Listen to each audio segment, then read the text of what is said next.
Okay, welcome to this lead generation workshop. This is a live workshop, and this is going to be session one. We're going to be doing 4 sessions over the next couple of weeks, and this is going to help you on a real practical level get started building your list. And this is something that most marketers want to be able to do.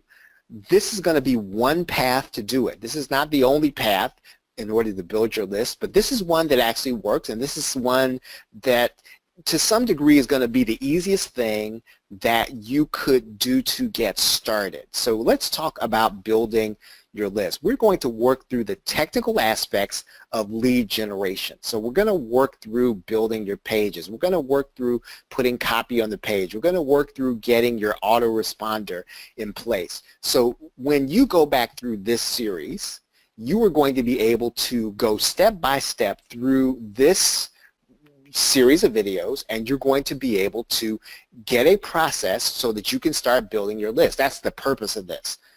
I'm going to assume that you've already committed to work with other online marketers. So in other words, this course is going to be about selling to other information marketers. Now, even if that's not going to be your market, you're going to be able to apply this to other niches. You're going to be able to apply this to other markets. But the reason that we want to start you working with other online marketers, yes, it is the most competitive market there is. Yes, it is the probably going to be where you're going to encounter the most resistance from buyers. But at the same time, though, the market is huge. The market is always bringing in new people. And because of that, you can be an authority without necessarily having to be a super expert. And you don't have to be an expert in order to build a list. You don't have to be an expert in order to build up a following in the internet marketing or in the info marketing niche. So I'm going to assume that you're going to commit to work with online marketers. And what I want to say to you is this again. Let's say that you haven't decided on the market yet. You haven't decided on the niche.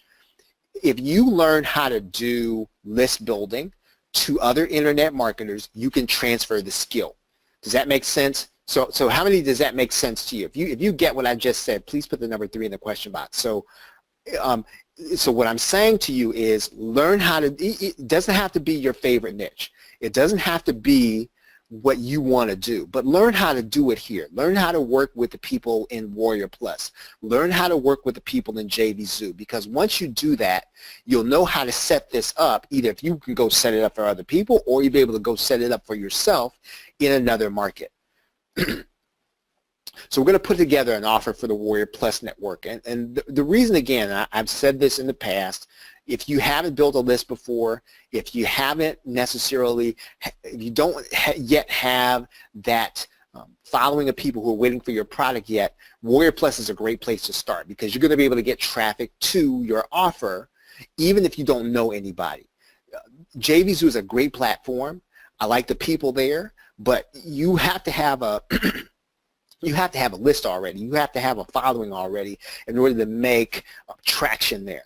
And so Warrior Plus is for people when you just get started and you are starting to build out what it is you're going to do. So we're going to set up everything, right? We're going to set up your opt-in. We're going to set up your copy. We're going to set up your email system. So if you have been wanting to do this in the past and you have been stuck behind the technical barrier or you've been stuck behind just not knowing what to do, this workshop is going to be for you. This workshop is really going to be helpful to you because I'm going to put in order the things that you need to do and you need to be thinking about as you start to build your list. And once again, list building is, an email list is still important. I understand that there is social media and a lot of people are making traction and selling things on social media. What I will tell you is that even if you are selling things on social media, people are really distracted on social media.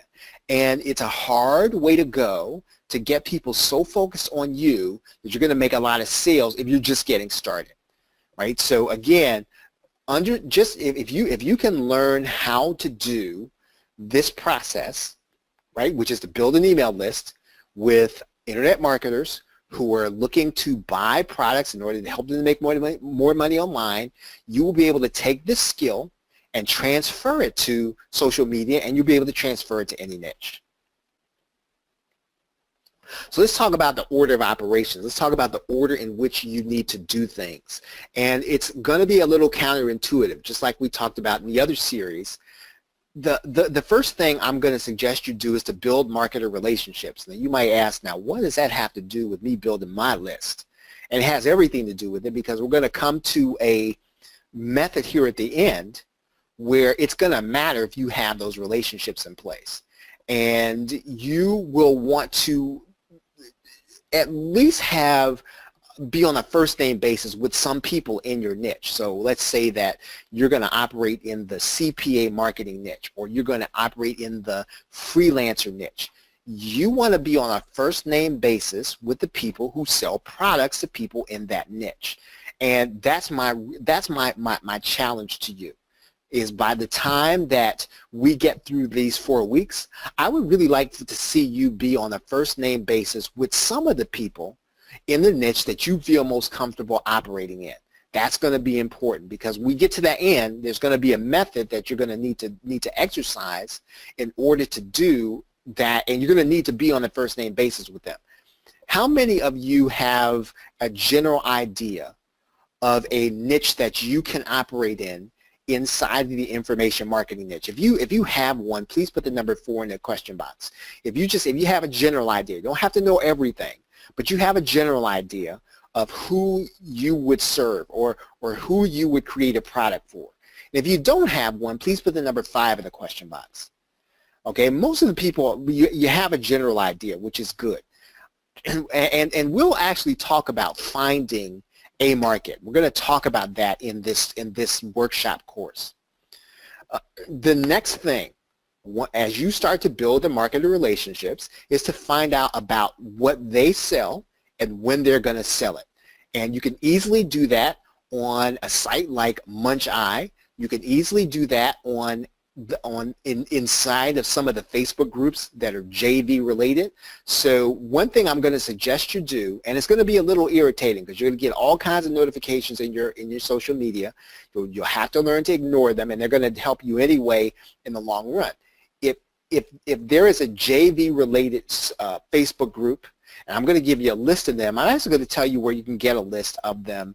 I think Pat Flanagan has sold one in the past. I'll show you where to get that, where you can find out where all those JV lists are, and you're going to be able to get inside of those groups so that when people are posting their products, you can actually see who these people are, and you can start to make contact with them. As you build relationships, the first thing I really would like to see you do is to find out what they're launching. So find the people in your niche, start building relationships with them, and then look and see what they're creating. Look and see at their funnel. Look and see what they're selling. That's going to be probably the most productive thing that you can actually do for the method we're going to do in week 4. Right? You just have to kind of trust me on that. So next thing, I want you to note the connection points in Warrior Plus, and I'm going to show you this here right now. And I've done this on a call, and it really is illuminating, I think, when you actually see it. And I'm going to show you this, and you may or may not have known this is here, but when you get the implications of it, I think this will be really helpful to you. So I'm going to pull this up in Warrior Plus. If you just give me 1 second, I'm going to pull this open here. Okay, so I'm inside of my notification settings inside of Warrior Plus. How many of you all see that there? I mean, can you see my screen? So how many of you all see the notification settings? If you see what I'm talking about, please put the number 6 in the question box. You see my notification settings on my screen. Okay, good. Now, what I want you to do is to do this after the call, right? I would like for you to do this. And what you want to do is you will want to go and you are going to want to click the marketplace alerts, right? The marketplace alerts. And what I want to show you is going to be on this right side here. And you're going to see 2 things. Number 1, you're going to see the most followed vendors. Number 2, this is going to be the most followed keywords. This is some very good information here because number 1, if you see the most followed vendors, what you then need to do is you need to look at what they are producing, because these are people who produce products and they're getting followed by default. So a lot of people are not following them on purpose. A lot of people are following them because there's a default setting to have the box checked when they buy something, right? How many of you all get that? So if you understand what I just said, please put the number 7 in the question box. So these people are followed by default. So you want to see what they're producing. And that's going to give you some idea of what products either you can create or what you're going to be able to do in week 4. So you want to find out what are they selling? What are they getting people to buy? What kinds of things are they producing on a regular basis?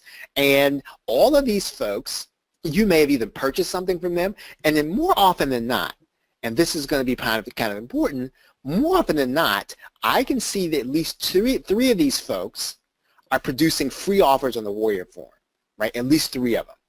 And so this is going to be, again, instructive because not only can you do the same thing, I mean, depending on what kind of account you have, but you can do something very similar to what they're doing. And we're going to be talking about funnel hacking in this course because it's going to be relevant to building your list on Warrior Plus, right? Okay, now, the next thing you're going to see here are the most followed keywords. This is really, really, really important because this is what people are saying to you. They're saying, hey, Warrior Plus, please send me an email every time there's a product created on this subject. That's powerful because all you've got to do is make sure that you're going to be in one of these 10 classifications, and then you're going to get your email sent out by Warrior Plus to all of the people who want products on these subjects, right? So WordPress, PLR, software, Facebook, online, free, well, I mean, you don't want to produce a product called free, but you get the idea, video, SEO, CPA, and mobile. Now, if you understand what's happening here, please put the number 8 in the question box, if you understand that. So Warrior Plus is sending out an email on these products whenever somebody creates a product and decides to use that as their keyword. So what does that tell you? Right? What does that tell you if you're trying to decide on what way or what you want to connect to, what you want to connect your niche to? It really should tell you that if you're going to create something, you want to create something in these areas or something that's remotely connected to these areas, right? Because this will get you seen by Warrior Plus, right? All right, so let's kind of move on here. Okay, now, what you want to do is you want to start thinking about, well, what can you offer? And you want to connect what you can offer to what's being asked for, right? So go back to your list, figure out what you can offer, and then figure out a connection between what you can offer and what's on that list. Pick one of those things that's going to be the best possible offer you can create and connect it to something that people are already asking for. Okay, we're going to walk through this process. I'm just going through the order of operations right now. Now, the other thing that you're going to want to do is you're going to have to determine the purpose of your lead generation and determine a goal. How many of you here, if I were to ask you, is your primary goal to generate an income from affiliate marketing? If that's you, I want you to put the number 1 in the question box.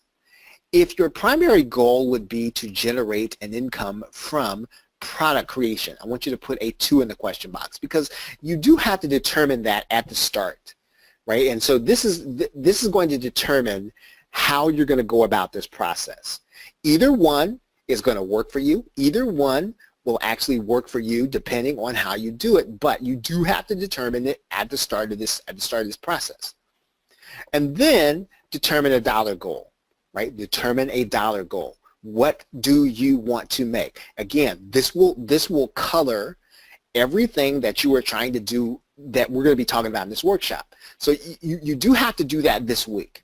You have to determine a dollar goal. What is it that you want to see from your online marketing business? You have to determine a leads goal. So in other words, how many leads do you want to generate? Now this is going to be a little tougher because if you're at the beginning, right? If you're at the beginning of your journey, you may not know how many leads it's going to take to get you to the dollar goal, but you want to set one anyway. And you're going to adjust that goal as time goes forward. But start with a goal. How many leads, something like, and I'll give you an example. I want to generate 1,000 leads by the time 2017 is over. Right? I want to generate 1,000 new leads in my autoresponder by the time 2017 is over. You want to do this. It will push you and it will help you to keep going even when some of this stuff in most days and some days it's not going to work, right? But this is what will actually kind of keep you moving when you're trying to actually get your list built. We're gonna create a page. You want to create your page with your sales page with graphical images. Now, you are going to create a sales page, right? Even though you don't want to think of this as a squeeze page, and there's a reason for that, because you need to sell the opt-in. We're going to talk about that when we're going to actually go through the process of selling opt-in. Now, I'm not saying that you got to have a long sales letter. I'm not saying that, but you need to have a sales page. You need to be in the mindset that you're selling people that they need to opt in because you have something valuable. You're going to be benefited by it, and you have to structure your mindset, your copy that way. Otherwise, if you just treat it like a squeeze page, and again, I've seen this and I've done this countless number of times. When you kind of approach this as a squeeze page, what happens is we say, you're going to get this free report. All you have to do is give us your name and email address. Well, that's not very enticing to anybody. And that's not even enticing to us. And so we don't necessarily even want to opt in if it's just going to be that. But if you tell me that I'm going to be able to, let's say generate 400 leads in the next 30 days. That's specific. That speaks to me, right? And so we're gonna be selling whatever we're gonna be doing on this opt-in page. We're gonna be selling it, and we're gonna have graphical images. Now, we're gonna cover this in one of the sessions. If you are a user of something like Photoshop, I think there are some other graphical programs. You're going to want to get familiar with one of them. And it doesn't have to be all of them, but you need to have one you use. You need to be familiar with it because we're going to create some images. I think there's eCover Authority is out there. There's another one. I know, Dana, you use a different one, but you don't have to have all of them. You just need to use one of them. You need to be decent enough to create an e-cover. You need to be decent enough to create a graphical image. And if you can't do that, then you are going to want to have this outsourced, and I'll tell you where you can get it outsourced for not a lot of money. So we're going to create a sales page with graphical images. We're going to create a thank you page. It's vital that you understand how to create a thank you page, and there's going to be certain elements you're going to want to have on this thank you page when you opt people in. Very, very, very important. It is not an afterthought. And then sometimes, and I've done this myself, you do not want to treat your thank you page as an afterthought. There's some very specific things you need to have on the thank you page when you opt people in. You have to tell them to go to their email address. You have to remind them. You have to verbally do it. You should actually not only be verbally doing it, but you should be giving them a visual. It is important.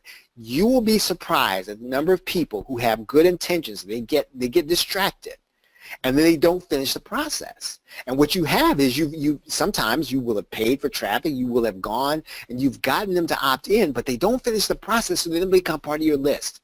So we have to go through some processes in our thank you page. You're going to create a follow-up offer. So you're going to give them something right away, and then we're going to go through that. We're going to write 3 emails, and you're not going to deliver them right away, and you're not even going to put them in your autoresponder. You're going to deliver them by broadcast. I'm going to have you write 3 emails, and again, there's a formula to this, so we're going to talk about that. And then you're going to set up a little automation, right? You're going to write that first email. It's going to be their thank you email. And that's going to be the only one that you're going to actually send that's going to be automated, but you're going to write this one. And then you're going to set up your exit pop. We're going to show you how to do that. And then now, this is where it's going to come back to this part at the beginning, which is building your relationships. And this is going to be for JVZoo marketers. So in other words, we're gonna attempt to talk to JVZoo marketers, and we're going to be seeking a perfect match with somebody you have a relationship with. So that's why I want you to start building relationships. We're going to be seeking that perfect match. We're going to be seeking that match made in heaven, so that we can actually go through this part at the end where we're going to request to add a bonus to their download page, right? That's going to be session 4. But we can't do that if you don't have the relationships, or you're not building those relationships. So over the next 4 weeks, I want you to be building those relationships so that when you get to this session, you will then be in position to either start talking to the people, or you will be in a position to start showing them your page. Okay, so if you're with me so far, you understand everything so far, what we're going to be doing in this course, please put the number 4 in the question box if you understand what we're doing. All right, so that's the order of operations. That's what we're going to be doing. So let's talk about lead generation for a second. The most efficient way to generate leads, if you don't have a list right now, is going to be to create a product for the Warrior Plus network. Right? That's the most efficient, one of the most efficient ways. While you're testing different offers, though, right? While you're testing out different offers, again, I want to encourage you to do that. Regardless of what you're doing, while you're testing out the offers to find out what works, you should still be building your list, and that's what we're going to be doing here in this course. You will be working primarily with new marketers when you do this, and I've heard this from a number of internet marketers that they don't feel like they know enough to start to work with new marketers, and you shouldn't feel that way. If you're in this course, you know enough. You should look at it as if you're in 2nd grade, if you're a student or clients in 1st grade, right? If you feel like, well, I haven't been in it long enough, I haven't been in it for 10 years, 15, whatever the case is, you probably know more than you think you do, and you know enough, and the way you're going to look at it is you're going to be looking for the 1st graders and the kindergartners, and you're going to be in 2nd grade. You don't have to be let's say a college grad in this. You just need to know enough to teach somebody else. And that's really what we're going to be trying to do here, showing you how to put it together when you are the person who's going to be in 2nd grade and they're going to be in 1st grade or kindergarten. And this is not, and again, I need to come back to this and say this again.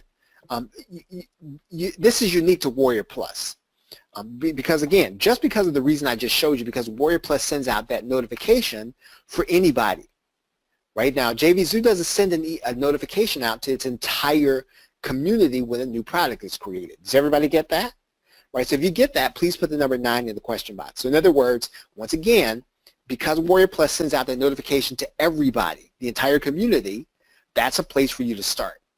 And what I don't want you to do is be intimidated by that. When you put that product out there, internet marketing is very forgiving, right? You can put together something that can be an absolute dog 1 week and turn out to be and put out something the next month, and it'll be fantastic. So again, you are going to go through this process, and you are going to generate leads, hopefully. Okay, so we're talking about week 4. You're going to be doing the buyer infiltration method, and you're going to request that somebody put your product on their download page. But you have to get it ready, and that's what we're going to be doing. We're going to walk you through this process of getting your page ready, getting your opt-in ready, getting your emails ready, getting it ready so that when you go and request to somebody and they say, okay, sure, then all you got to do is send them this little package that we're going to be putting together during these 4 sessions, right? And again, the reason this is really powerful is because anybody can do this, right? Anybody can do this. Okay, let's talk tonight about, for the rest of the time, I've said that I want you to start building relationships in your niche. And so here, what am I talking about? Because again, what we're going to be doing week 4 is you're going to be going to somebody, you're going to say, hey, I'd like to put my product on your download page. But before you get that, though, you do have to have at least a working business relationship with them. And the first thing you got to do is within your sub-niche, within your niche inside of internet marketing is you got to find out who's creating products in that niche.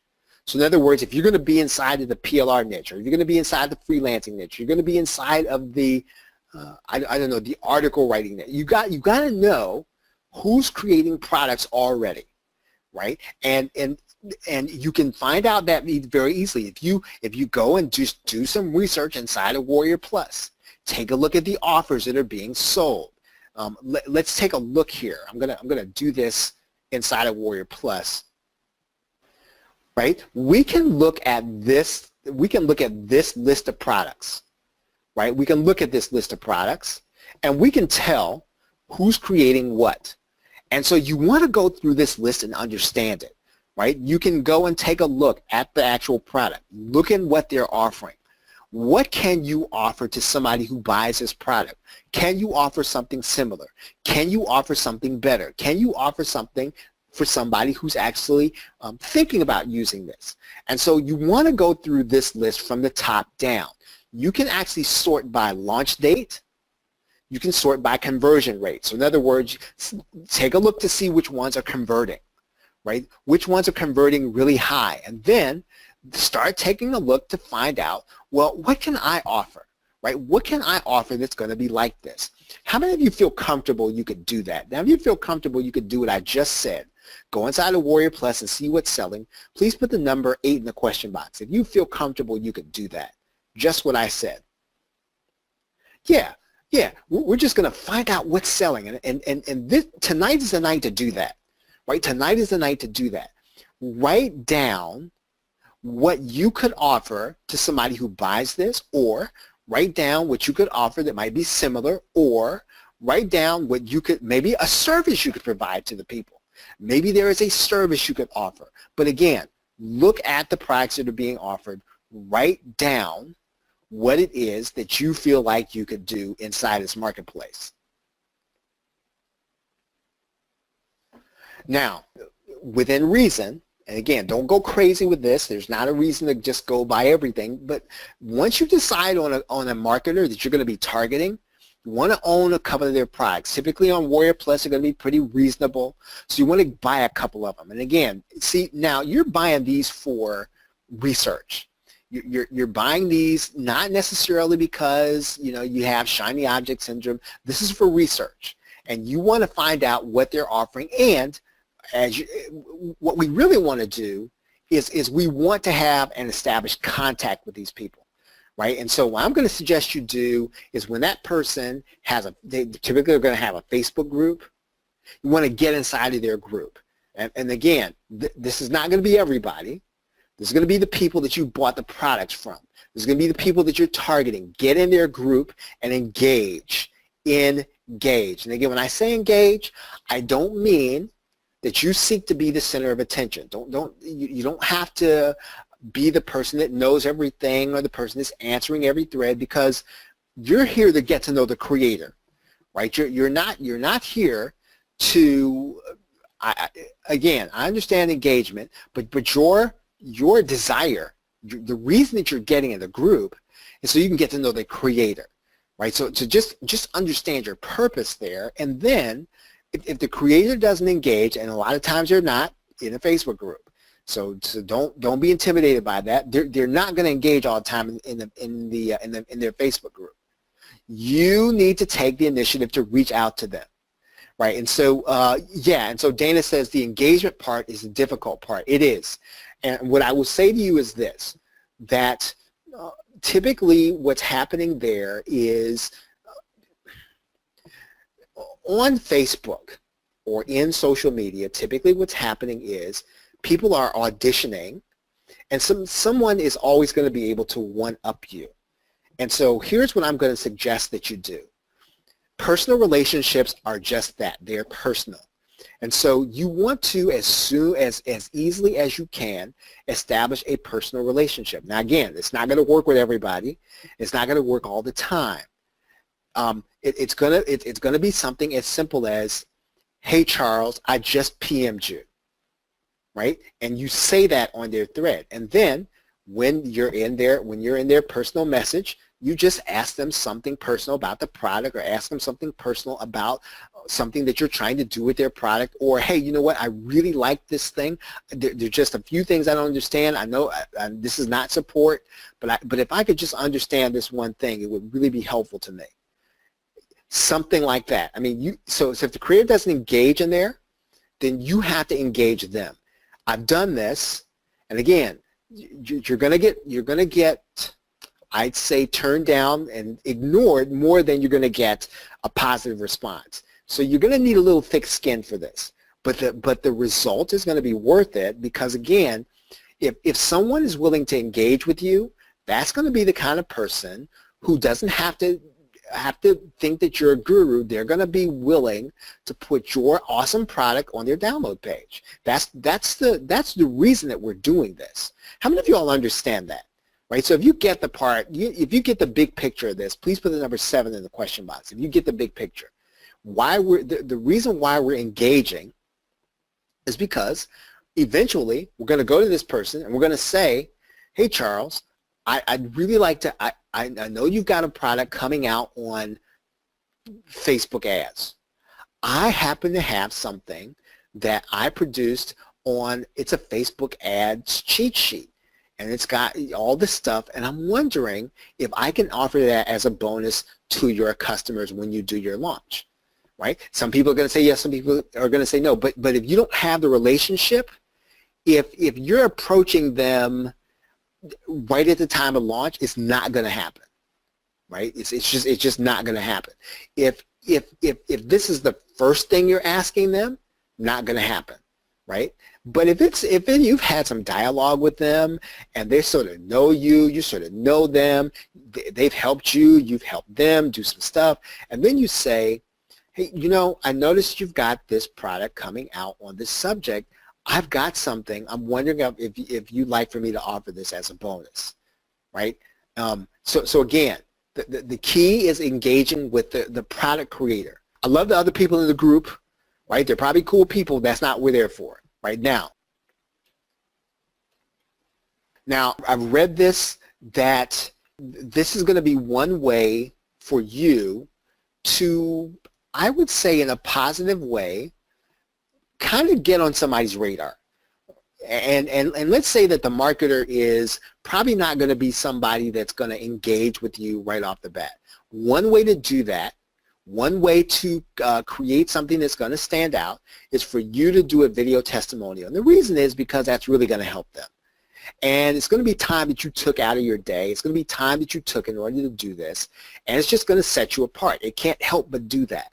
Now again, if you're uncomfortable with that and you feel like, well, that's a little over the top, I feel like a stalker, I don't want to do that, you have to put that in context of what we're trying to do. And what we're trying to do is we're trying to establish a good enough relationship with somebody so that they feel good when we ask them to put our product, look, what we're setting in motion here. How many of y'all understand the law of reciprocity? Right? And even if you don't understand a specific law, you understand what I mean when I say that. If you get that, please put the number 6 in the question box. In other words, you're going to go first in the relationship, right? You're going to do something for them. And again, I understand that they may not want to give, they may not give you a spot on their download page. They still might not do it even after you do this. But if you're having trouble engaging, right? Sometimes this will work for some marketers. In your video testimonial, you're going to talk about how you benefited from the product. So it's not just going to be that, marketer X is really cool. Every time that when this product came out, I really liked it. No, what you're going to say, and what they're really going to be able to use, is that, hey, I bought your traffic system, and I really want to thank you for it, because for the first time I understood traffic, and the first time it was something that I could really put into place, and I got started with it right away, and I actually got results. One of the best things I've ever bought since I've been online. Something like that. I mean, something that just talks about how you personally benefited from it. Now, the reason, again, you're going to do this is because a personal testimonial that's on video is something that that person can use. Even if they don't put it on their sales page, they're going to be able to use it, and it's genuine. So again, now if you can't say that about their product, don't say anything. I'm not saying lie about their product. You know, make sure it's something that you could really say that about. But if you can, a video testimonial is a way to get on their radar. Another thing you could do, and I know at least two of you here have blogs, right? At least two of you here have blogs. This is another way to do it, right? You could actually do something on your blog. You could say, just do the same thing that you would do in a video testimonial, just write a blog post, right? And just write out how you benefited, what the product is, and why it's really cool and why they should consider getting it. Then you're going to share it on the social media. You're going to tag the marketer. And then I would actually even go the next step. Now again, I have a really thick skin at this point. I haven't always been that way, but I will send that in a private message to that marketer if I'm connected to them, right? And I will send it to them and I'll say, hey, you know what? I just wrote this blog post about your product. Just want to let you know. But if you don't feel uncomfortable about that, I understand that. You can just tag them on social media. Right? And they may answer, they may not. Now, if you don't get any response from them, go ahead and send it to them in the private message, right? But typically, when you do that and you tag somebody, somebody else will comment on it and they'll tag them too, right? Now, this is going to be important. When we're establishing this relationship, don't rely on your social media contact with them. I don't trust social media contacting, and I'm sure it's cool. I'm sure it's profitable. I trust when I can establish a personal relationship. Now, again, I don't consider Messenger, right, social media contacts. So even if you're using Facebook Messenger, that's not necessarily. I don't consider that social media. But I'm talking about when you're tagging people and you're posting people. Don't rely on that. Right? Don't rely on that. So if you have not established some personal contact, that's not going to be the kind of relationship that you're going to be able to go to somebody and say, hey, you know what, I want you to put my product on your download page. Right now, again, use social media, but don't rely on it. Trust the contact you established through email, and I would even add to that Messenger. Trust that contact. And in some cases you can't do that, but you can generally trust when you've established some personal contact with somebody in Messenger. Now here's the last thing that I'm going to tell you about this contacting people first before we get started with this process. And that is this. You're going to need to be systematic. And it's going to feel like, well, that's not really very personal if I'm systematic. But you do have to go through a systematic process. You do have to make sure that you're sort of checking off boxes as you do this, because if you don't, you will leave a stone or two unturned. And trust me, folks, it only really takes one person to make this worth your while. One. But if you can get 3 of them, even better.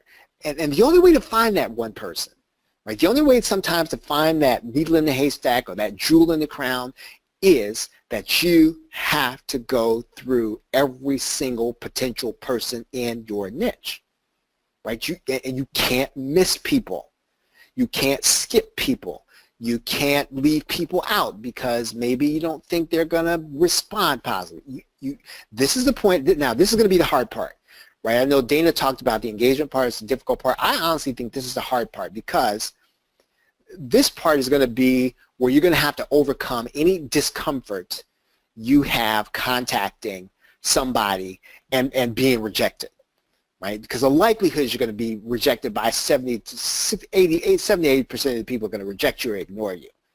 But for the 20% that will respond positively to your contact, this will be worth it, right? So you can forget about the 80% because they didn't contact you back anyway.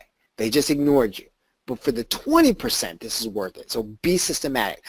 The first thing you're going to do, and you can actually start this process this week, make a list of all the potential contacts in your niche. This is kind of the first thing, right? Who can be my contact? Now, you know, they don't have social media, but they have an email, they have support, so put everything in there. I didn't put this here in the slide, but you want to get their support address. You want to get their social media. Do they tweet? If they tweet, get their Twitter. If they have Google Plus, get their Google Plus. And you don't know what they answer, right? And you must go through these things systematically. You go through each part of the process because, again, all you need, folks, is one contact to make a difference, right? One. And so because of that, you go through and you write these things down. You make a list of all the potential contacts. How do you contact them? Get it all down. If there's a phone number, get that phone number on there. Do not skip this part. And do not skip it because you're uncomfortable, right? Make a list of all the potential contacts. And so now what you're going to do is establish contact one by one. Start with email. That doesn't work, you go to Facebook. Doesn't work, you go to Twitter. Find out how they communicate. Establish contact with them one by one. Now we're not at the point yet though. We're going to ask them for a space on their download page. You understand that? We are establishing contact. This is where you're going to build a relationship so that by week 4, you will then be in position to then go to them and say, hey, I notice you have a launch coming up on whatever the case is. I happen to have something that I think will go well, right? Now, purchase their products when you can, right? One by one. So again, if this month you're gonna get marketer 1's product, get their product this month, right? If you can afford 2 or 3 of their lower dollar amount products this month, you focus on that marketer. Get 1 or 2 of their lower dollar amount products. You know why that is? Because the simple thing is, then you got access to their support desk. And when you write their support desk, you're going to write them with the email that's your product download page. You know what you're saying to them? You know what you're saying to them? You're saying to them is, I bought your product, right? And they need to see that at a glance. So you're gonna forward the email with the download. They'll recognize that. Right? They'll recognize, oh, well, this must be one of my clients because they're sending me an email with the page I helped create. Right? So to purchase their product, get their support address, put this in your contact information, systematic in your contact. If these things are not working with that marketer, write a review on your blog, do a video testimonial, track your contact and track their response. You can do this on a site like Trello. Right? However you organize it, you can do it in Microsoft Excel, but be systematic with this. Don't leave out steps. Don't leave out people. And because the only way this is not going to work is if you leave stuff out. And naturally, I can't guarantee it's going to work dramatically for everybody.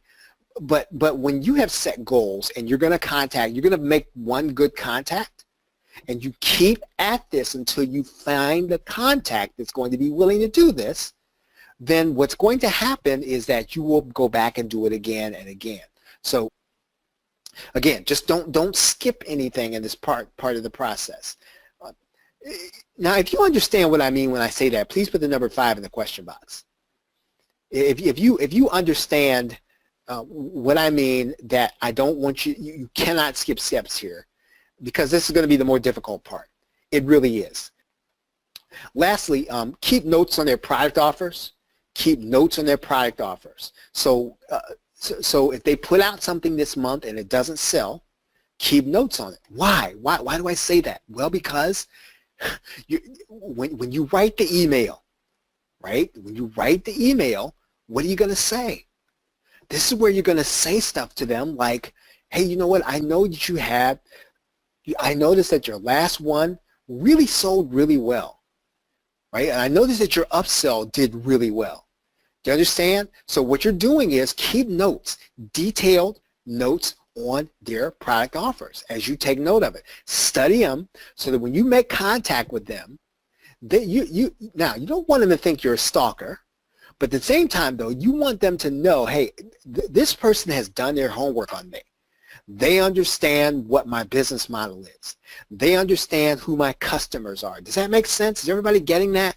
So if you get that part of it, please put the number 4 in the question box. If you get that, you want to communicate to them, I understand what you offer.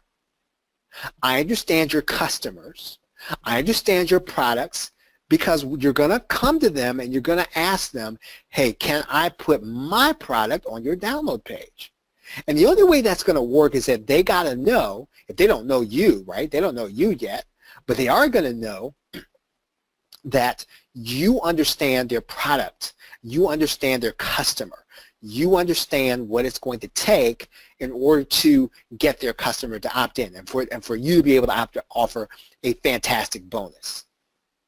Okay, and that's where we're going to leave it off this this week. We're going to stop at this point and just ask, are there any questions about this?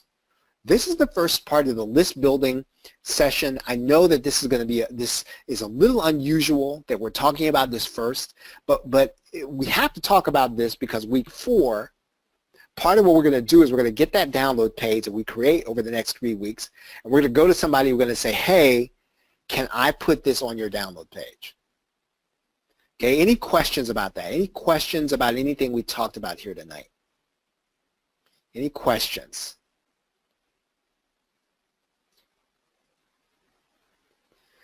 Well, everybody, I certainly appreciate you listening in, and this workshop is week 1. We have completed, and we will be coming back again for week 2.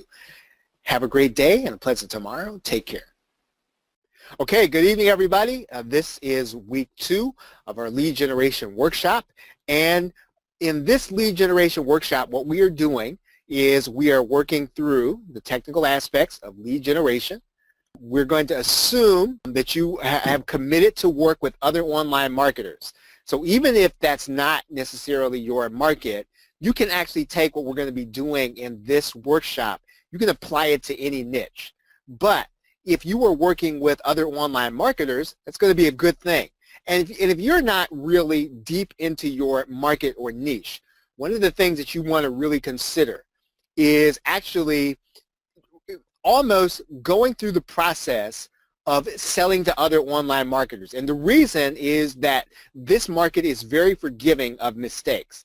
And once you actually work through the process and you understand it, you can actually then do this in any market, in any niche. Does that make sense? Does that ever make sense, everybody? So even if the information marketing niche is not your market, I suggest you actually launch products and generate leads in this market regardless, and learn how to sell here. If you've made no sales of information products, if you have not yet made, I'd say, between 10 and 50 sales in your information marketing business, I would say that you want to learn by doing it here, right? And so we're going to go through that process.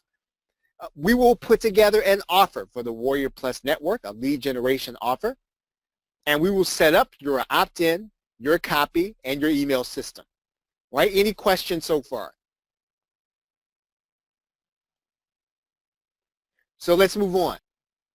First, let's talk about the order of operations in which you need to do things. First, we talked last week about the fact that you want to build marketer relationships, because by the time we get to week 4, we're going to be doing something called the buyer infiltration method, where you're going to go to somebody and you're basically going to ask them if you can put your opt-in page and an image on their download page. So right now, based on what we did last week, you can and should be building relationships with other marketers. Incidentally, depending on when you're listening to this, always look for the events that are going to be where you're going to find other information marketers, and you can actually build some of those relationships in person. But even if you can't, and you can't attend them, you can start building relationships in the same way we talked about last week. Find out about their launches and their funnels. If you have not visited the site Munch-Eye, I'm going to actually show that to you now. And we did this last week, but I do want you to see this again. We're going to open up Google Chrome here, and we're just going to go to Munch-Eye, muncheye.com. And muncheye.com doesn't have all the information marketer launches, but it has quite a few. And if you want to find out what the person who's in your niche that you really need to connect with, you want to find out when they're launching. You want to find out when they have something available. And you can actually do that in advance by going to this site and checking the launch board and then taking a look to see what you can offer. For example, we can go all the way out. In this case, we can go out the months. I'm counting almost 6 months out. So if you feel like, well, I need to have time in order to create something, well, come all the way down. You could go all the way down to, looks like February of next year, right? So even if you felt like, well, I need time to get my offer together, then take your time. I mean, certainly you don't want to wait 9 months. However, you can take as long as you need to, and you can actually see what somebody is going to launch here and how you can prepare and start your approach to them based on what you create. How many does that make sense to you? Going to MunchEye and seeing when the person that you need to connect with, when their launch is. So if you get that, please put the number 1 in the question box. Right? If you get where I'm coming from. Okay, fantastic. So let's go back here. Okay, we talked last week about noting the connection points in Warrior Plus. We talked about the 10 most used or most requested keywords for people who want notifications. And so you want to understand how that fits your product and your market. We want to connect what we can offer to what's being asked for. Now, if you haven't seen last week's session, make sure you do that. That's an important point because people are actually getting notifications sent to them every single day, and you want your notification to be amongst those that are being sent out to the people who have actually requested something in that subject matter. The part that we want to do, even before we talk about tonight, we want to determine the purpose of our lead generation and determine a goal. So in other words, are you trying to get people into your marketing funnel so that you can sell stuff to them and make money? I mean, obviously we're doing that, but is that your direct goal?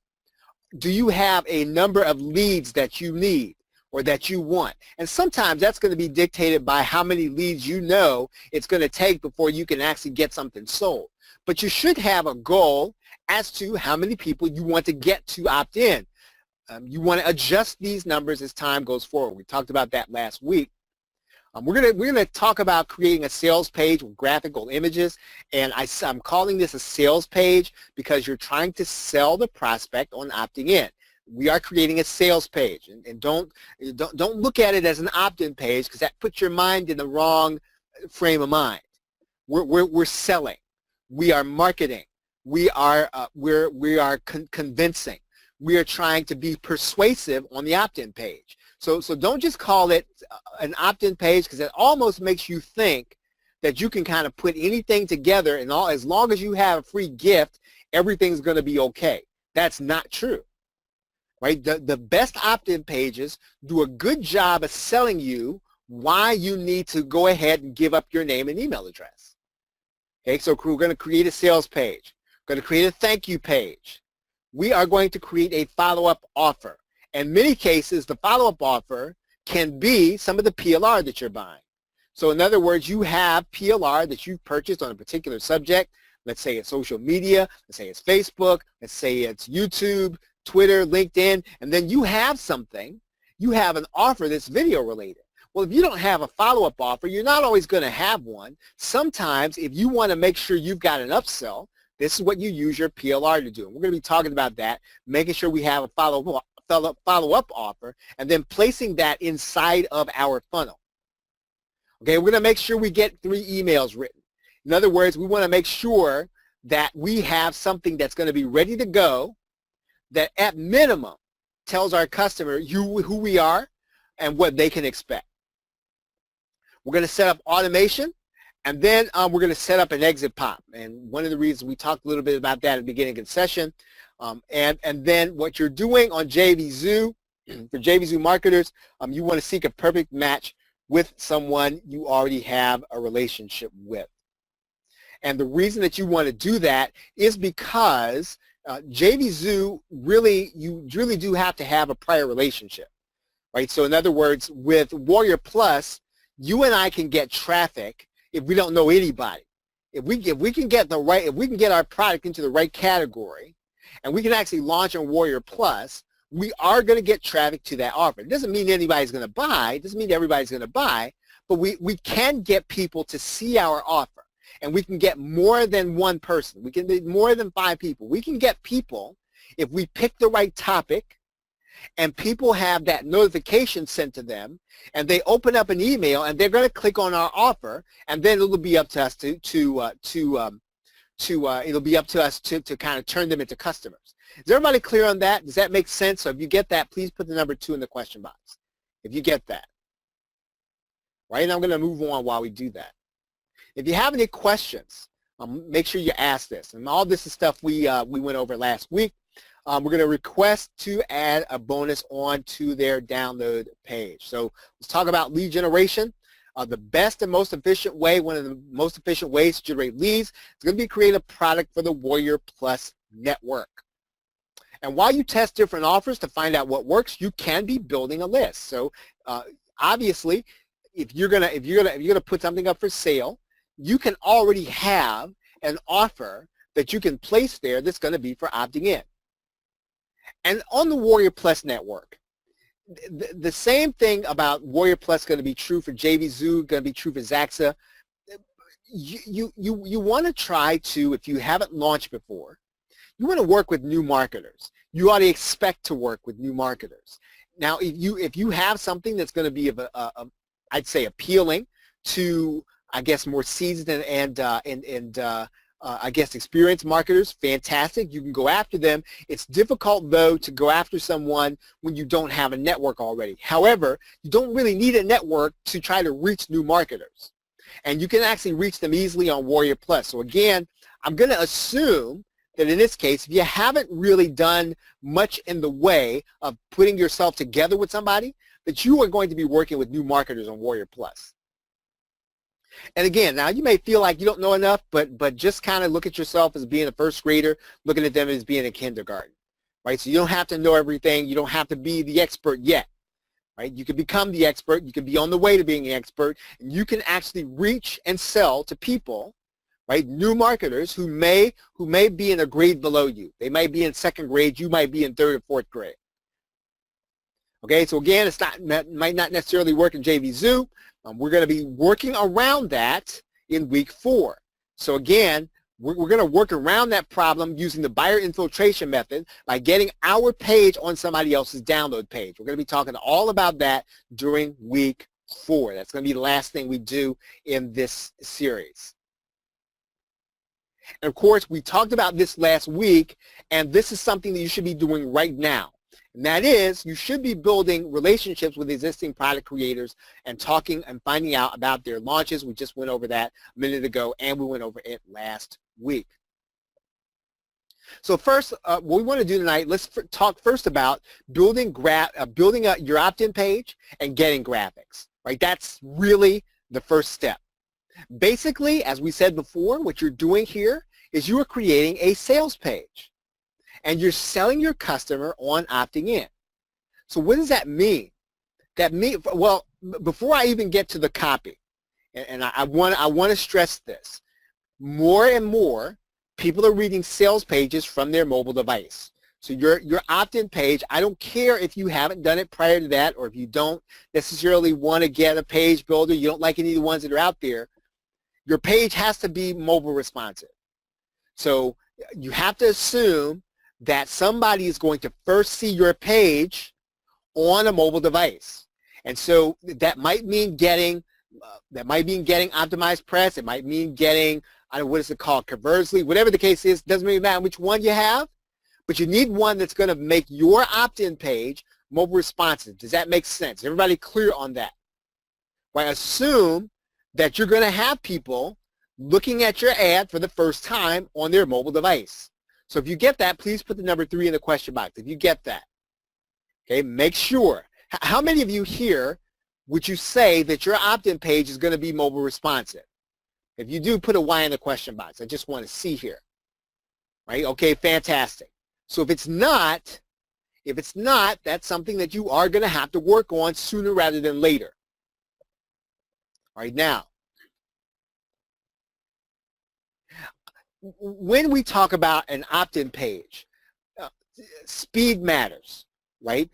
You need to be able to kind of communicate quickly to the people that are going to be seeing it. In fact, if you were to visit most opt-in pages, the video is going to be disabled, right? In most cases. So putting an opt-in video on, I'm going to say you only want to do that unless it's absolutely necessary.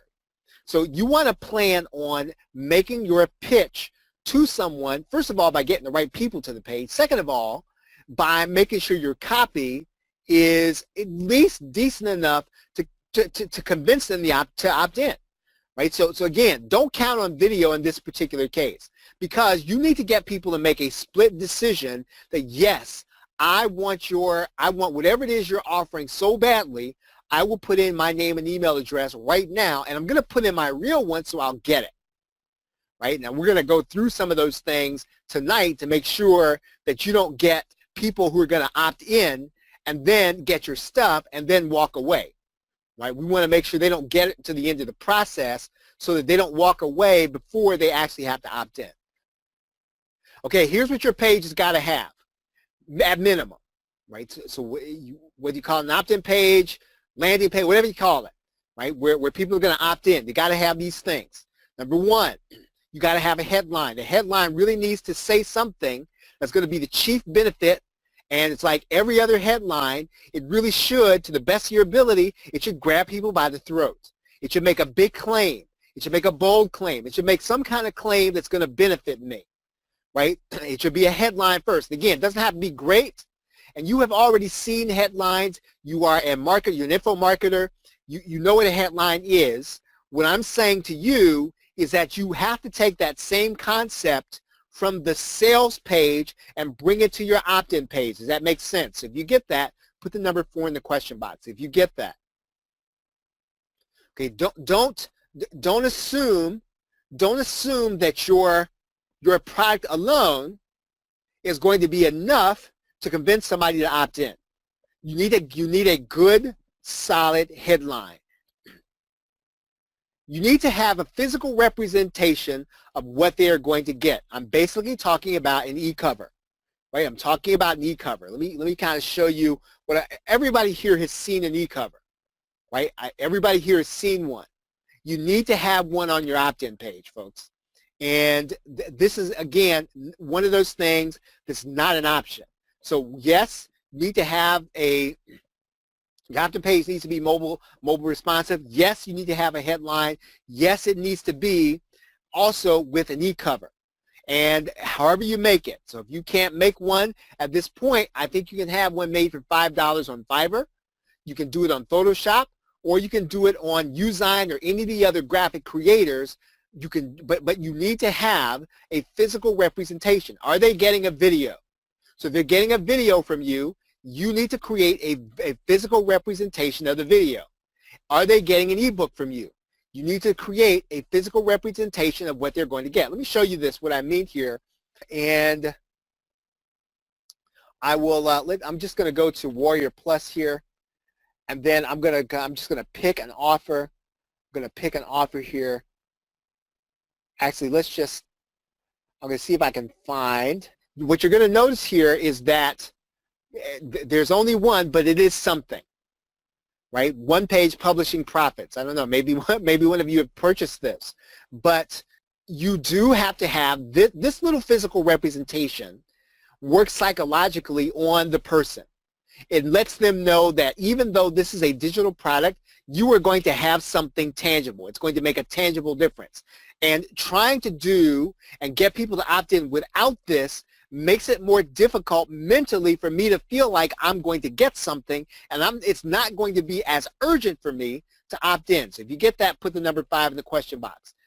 How many of you here, if I were to ask you, you could create a physical representation of your opt-in tonight?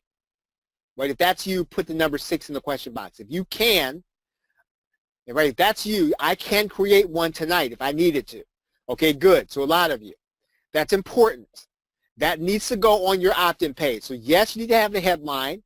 Yes, it needs to be mobile responsive. And yes, you should have a physical representation. And when I say a physical representation, notice here how the image is 3D, right? 3D, a 3D image does give a person an impression that they're going to get something. Again, it all works in the background of somebody's brain. They're not even thinking consciously. You and I are not even thinking consciously about it. But we are thinking about it, and this is what sticks in our mind when we're trying to decide whether or not we're going to actually go ahead and get something.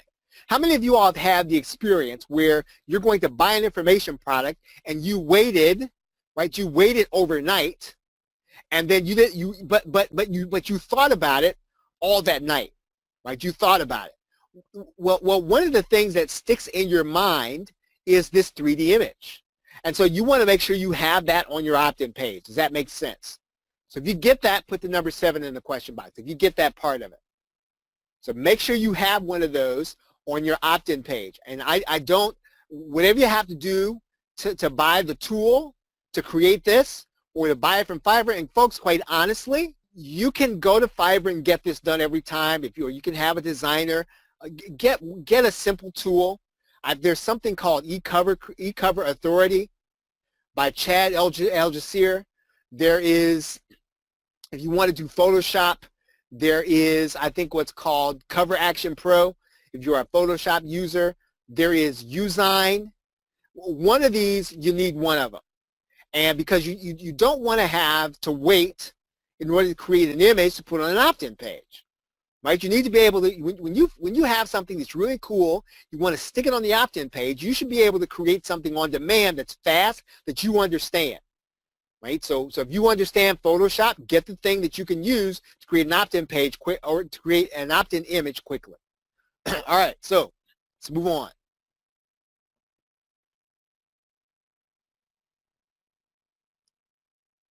Okay, if you're going to have an image on there, you're going to have people. Now, I'm going to say you don't have to have people in your opt-in. Right? That's not necessary, and it's almost old school these days. If you're going to have people on there, put them in the goal position. So that's typically why, even if you see somebody, if you see people on an info marketing sales page, they're smiling.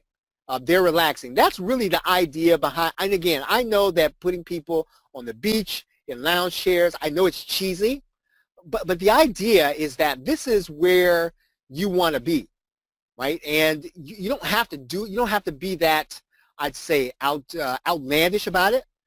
Like, having a man or a woman sitting on the beach under the umbrella with a, with a Mai Tai. You don't have to do that. But what you really can have, though, is you could have the person with that satisfied sense that they've accomplished something, right? You can buy images that are like that. But if you're going to have people on there, you don't have to have people on your opt-in page, but if you are going to have them in the goal position, have them in the happy place, have them representing the fact that, they're looking like they already bought your product. They already have it. So in this case, we're talking about your report. Well, if your report is about getting more business, if your report is about, let's say, generating more leads or closing more deals, let's say it's closing more deals, try to find an image of somebody who's in the handshake of a closed deal. Does that make sense? So if you get that, please put the number 8 in the question box. Put it, if you're going to have people, and you want to have them on your opt-in page, put them in the goal position. If they're not going to be in the goal position, what you're doing is you are setting people's minds back, I'd say psychologically, right? They're thinking, what is it that I want from this report? And all this is happening in the background. Nobody's consciously thinking this. All of this is kind of happening in a split second. They see the image, and you automatically assume, right, someplace in your brain you think, hey, if I get this, maybe I'll start closing deals. So I'm going to go ahead and put my name and email address in there, right? So again, put people in the goal position. You want to have a two-step opt-in form if possible. Let me show you that here. I think I can go inside of one of my optimized press pages here. Again, you don't have to use optimized press. You can use any page builder that you want. Okay, let me ask a question. Of all of the people who are here, tell me what page builder you are using. Right, tell me what page builder you're using. Maybe you're not using optimized press, which is okay, but what page builder do you use? Again, if you're not using one yet, okay, somebody's using InstaBuilder, okay, good. Somebody's using Igloo, okay, good. Right? All those are great. All those are good. Okay, so I'm just going to open up this template. We'll call this test for opt-in two-step. And what I'm going to do is I'm going to go ahead, I'm going to save this page. Right, okay, here's an example of the goal position, right? Right, here's an example. Now, it wasn't what I brought you here for, but you understand, do you understand how this is kind of the goal position? Right, do you get that? So if you get that, put the letter Y in the question box. Right, see how she's just kind of, she's chilling. She's, I don't know what that is in her hand. She's probably got a book in her hand. She's in the mountains or someplace, right? So that's the idea. So, okay, what you want to have, if possible, and all these page builders do this, they have a two-step process, right? So you can, and these are proven now to actually get more opt-ins, right? From all the testing that's being done, it's still the case that these work better to get people actually to opt in. They're going to click this, and then that's what comes up, right? 2 steps, right? Does that make sense? Do you get that part? So however you're going to do it inside of your page builder, whatever one you use, you want to use the feature that's going to give those 2 steps to the people who are going to come to your page. Okay, you can find graphics for the information marketing niche in your social network. Right? You can always reach out to people on Facebook or your Twitter, right? Depending on who's out there. And you may or may not want people in your business, may or may not want anyone to know that you're creating anything, and that's fine. So you don't have to do that on Facebook, and you don't have to ask in groups. There is still probably the best place to find those people is going to be the Warrior Forum. I'm going to show you that here in just a second. And you're going to go to the Warriors for Hire section. I'm going to go there right now.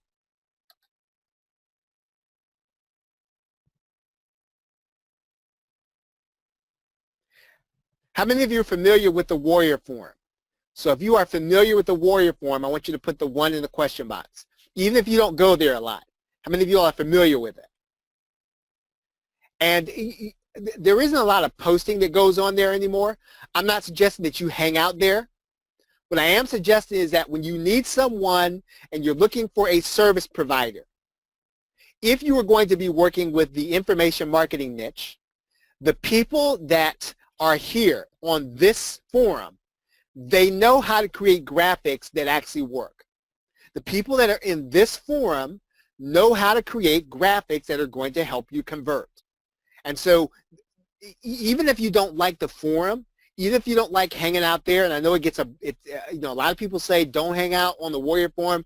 I don't have a dog in this hunt. You can hang out there, you cannot hang out there. What I am saying to you though is that if you're looking for a service provider, you can typically find one here that knows how to create graphics that a marketer responds to. So let's go to Warriors for Hire. And what I mean by that is typically a marketer's graphics need to be slightly over the top, but not quite over the top. And there's that way of being able to create them that most of the people who work on this forum, they know how to do that, right? How many of you all know the kind of graphics I'm talking about? A little bit over the top, but not quite, right? If you understand what I mean by that, I want you to put a 2 in the question box. So again, not way out there, but they do need to not look like, I guess, regular life. They don't need to be practical. They need to draw your attention and then pull you in. Okay, so we're in the Warriors for Hire section. Okay, so we're going to search inside of Warriors for Hire, and we're just going to type in graphics. Very simple. Okay, so here we find people, designers, programmers, okay, no upfront, $5 banner, $9 header, $10 e-cover, $11 logo responsive sales page, landing page, WSO. Just looking at this, how many of you all find that reasonable? Even before we look at it, how many of you all find that to be more reasonable than maybe you thought it was? So if you see that now as reasonable, I want you to put a 3 in the question box. Right? So again, if we didn't see anything else, we can have a banner created for $5 by this person, a header created for $9, an e-cover for $10, right? A logo for $11, right? So if we add all that together, right, what is that? $14, $24, $30, $34. So let's take a look at the actual designer. Right, Deb C. I don't even know her personally, right? So she can create a graphic.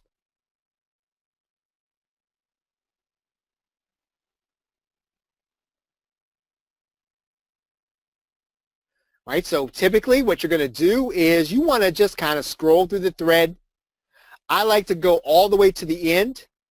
I just like to see what people's experience is with this person. Okay, so you want to make sure, you want to make sure that she's got some satisfied customers here. And if you do, then you've probably found a decent person that you could probably work with. Right now, there are plenty of people where you can actually go and you can continue to just kind of find the right person.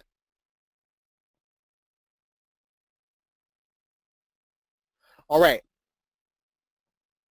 So find your graphics person. If you can't find them in your social network and you don't know anyone, that's fine. You can actually find someone in the Warriors for Hire section. It's like anything else, right? Just like you would do on Amazon or eBay, you try to find somebody who has the best reviews. Okay. Any questions so far? Any questions? All right, now, at minimum, because we're going to be doing the buyer infiltration method, you need to have a square ad that's 250 by 250 because that's what the person is going to put on their download page. So we need to at minimum have that, right? So even if we get an e-cover, we got to have that square image, right? And we want it to have it look decent. And I'll show you one here that I have. It doesn't have to be a work of art, right? It doesn't necessarily have to be a work of art. I'll show you one. And I'm going to pull this open in just a second. Okay, so here's a JV announcement. Same thing, right? And what happens is I will get the PSD file. I mean, you'll see that here also. And I can edit the PSD file. So I can edit this in Photoshop to make it what I want. So when I actually pay for it, I can go inside then of my graphics program. Whatever your graphics program is, you want to try to get the PSD file from the designer so that you can then edit that file in whatever your software is. Right? Does that make sense, everybody? Does everybody understand what a PSD file is? If you understand what a PSD file is, please put the number 4 in the question box. If you don't, right, put the number 5 there. Right, that's right, Helen, Photoshop. Okay, so everybody's good with that. All right, so we're going to open up Photoshop just for a second so I can show you this. Okay, so you'll see here, I can go in, I can edit this, and I can continue to use it over and over. So whatever you get, you want to make sure that you can edit it because every time you put it on a different opt-in page, you want to be able to change it. Right, and that's what we're going to be able to do. Okay, I'm going to close out of Photoshop. Okay, now in terms of your opt-in page, right, in terms of your opt-in page, right now, kind of finished talking about the graphics. Most of your page builders are going to have a template that can be modified, right? You just saw one of those templates just a second ago, and I'll show you another one here.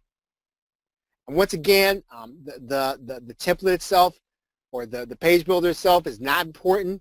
You use what you have. I'm not suggesting that you go out and buy a new one. Now, if you don't have a page creator, you probably do want to have one of those at minimum, right? Because again, your page does need to be mobile responsive, and you do want to make sure that you can have something that's going to look, I think, professional.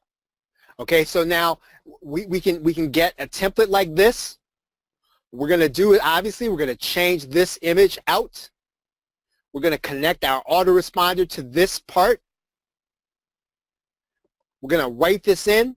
And again, a really simple template. If we want to put our logo up there, we're going to put it up there. Again, this is my headline, right? That's my subheadline. I could put a video here. I've got my graphical representation. I've got my email. The only thing I don't have is a two-step process here, and I could actually change that if I wanted to. Right? I've got some copy here telling people what they're going to get, right? Why they should go ahead and opt in. And that's really it. Right? It should not be a lot of stuff on here, but you do want to do those minimum number of things. Right? Any questions? Okay, so let's go ahead and just kind of take that down. So then what you're going to do, you want to make sure you connect your autoresponder. And there are a couple of important things that I do want to talk to you about here. How many of you all know what SPF records are?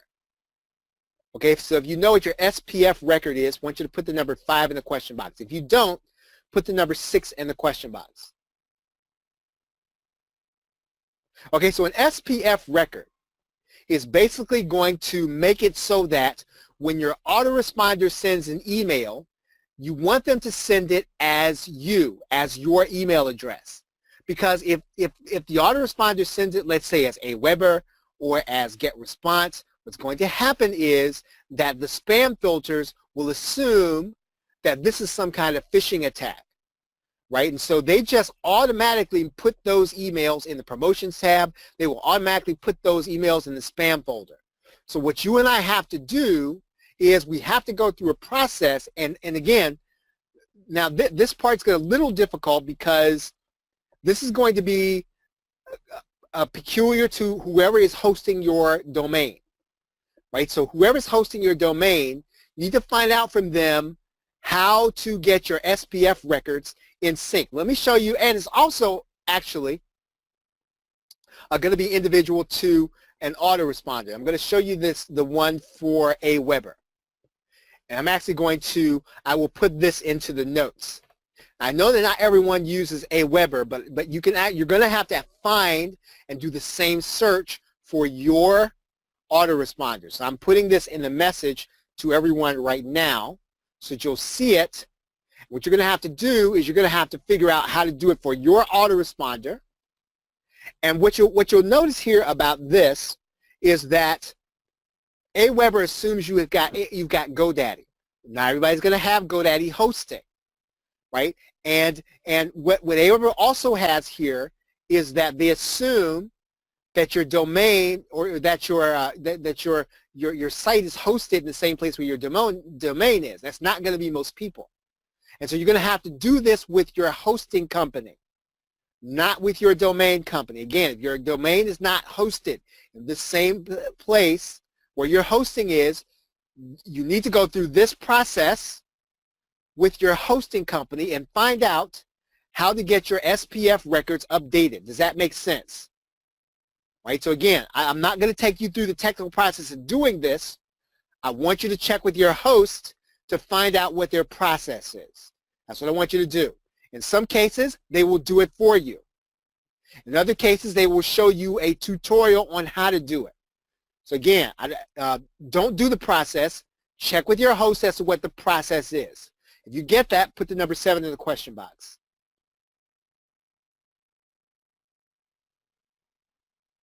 Okay, even if you don't understand fully what an SPF record is. This will allow you to send an email as your email address and not as the autoresponder company. Because when it comes as the autoresponder company, it looks like spam. Right? So you go through all this trouble to put your opt-in page together, and then that opt-in goes to spam. In fact, what can also happen is that your confirmation email goes to spam, and people don't ever see it. Right? That can happen.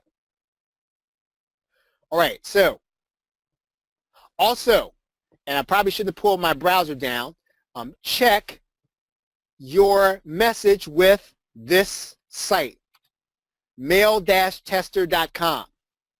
Check to see if your SPF records are working. Check to see if everything is in order. What you'll do is you will go to your autoresponder and send a test message to this address, and then check your score, right? Okay, so here we are inside of Aweber, right? So what I'm going to do is I'm going to finish writing my message. Right? I'm going to finish writing my message here. I'm going to test it. I'm going to test it by going here. Now in Aweber, all autoresponders are going to be different. Now this is the way it works in Aweber. I'm going to put that address in here before I start relying on it. And what I'm going to do is I'm going to hit the send test button. And then I'm going to go back to mail tester. I'm going to wait a few seconds. Right? I'm going to count to maybe 5 or 10. And then I'm going to click check your score.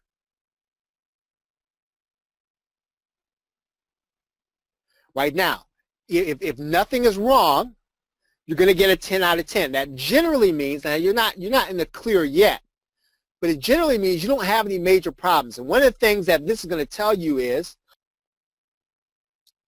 it's going to tell you if your SPF records are in order, right? And it'll tell you that inside of here, right? So you can actually see if you're going to have a problem with your SPF records by using mail-tester.com.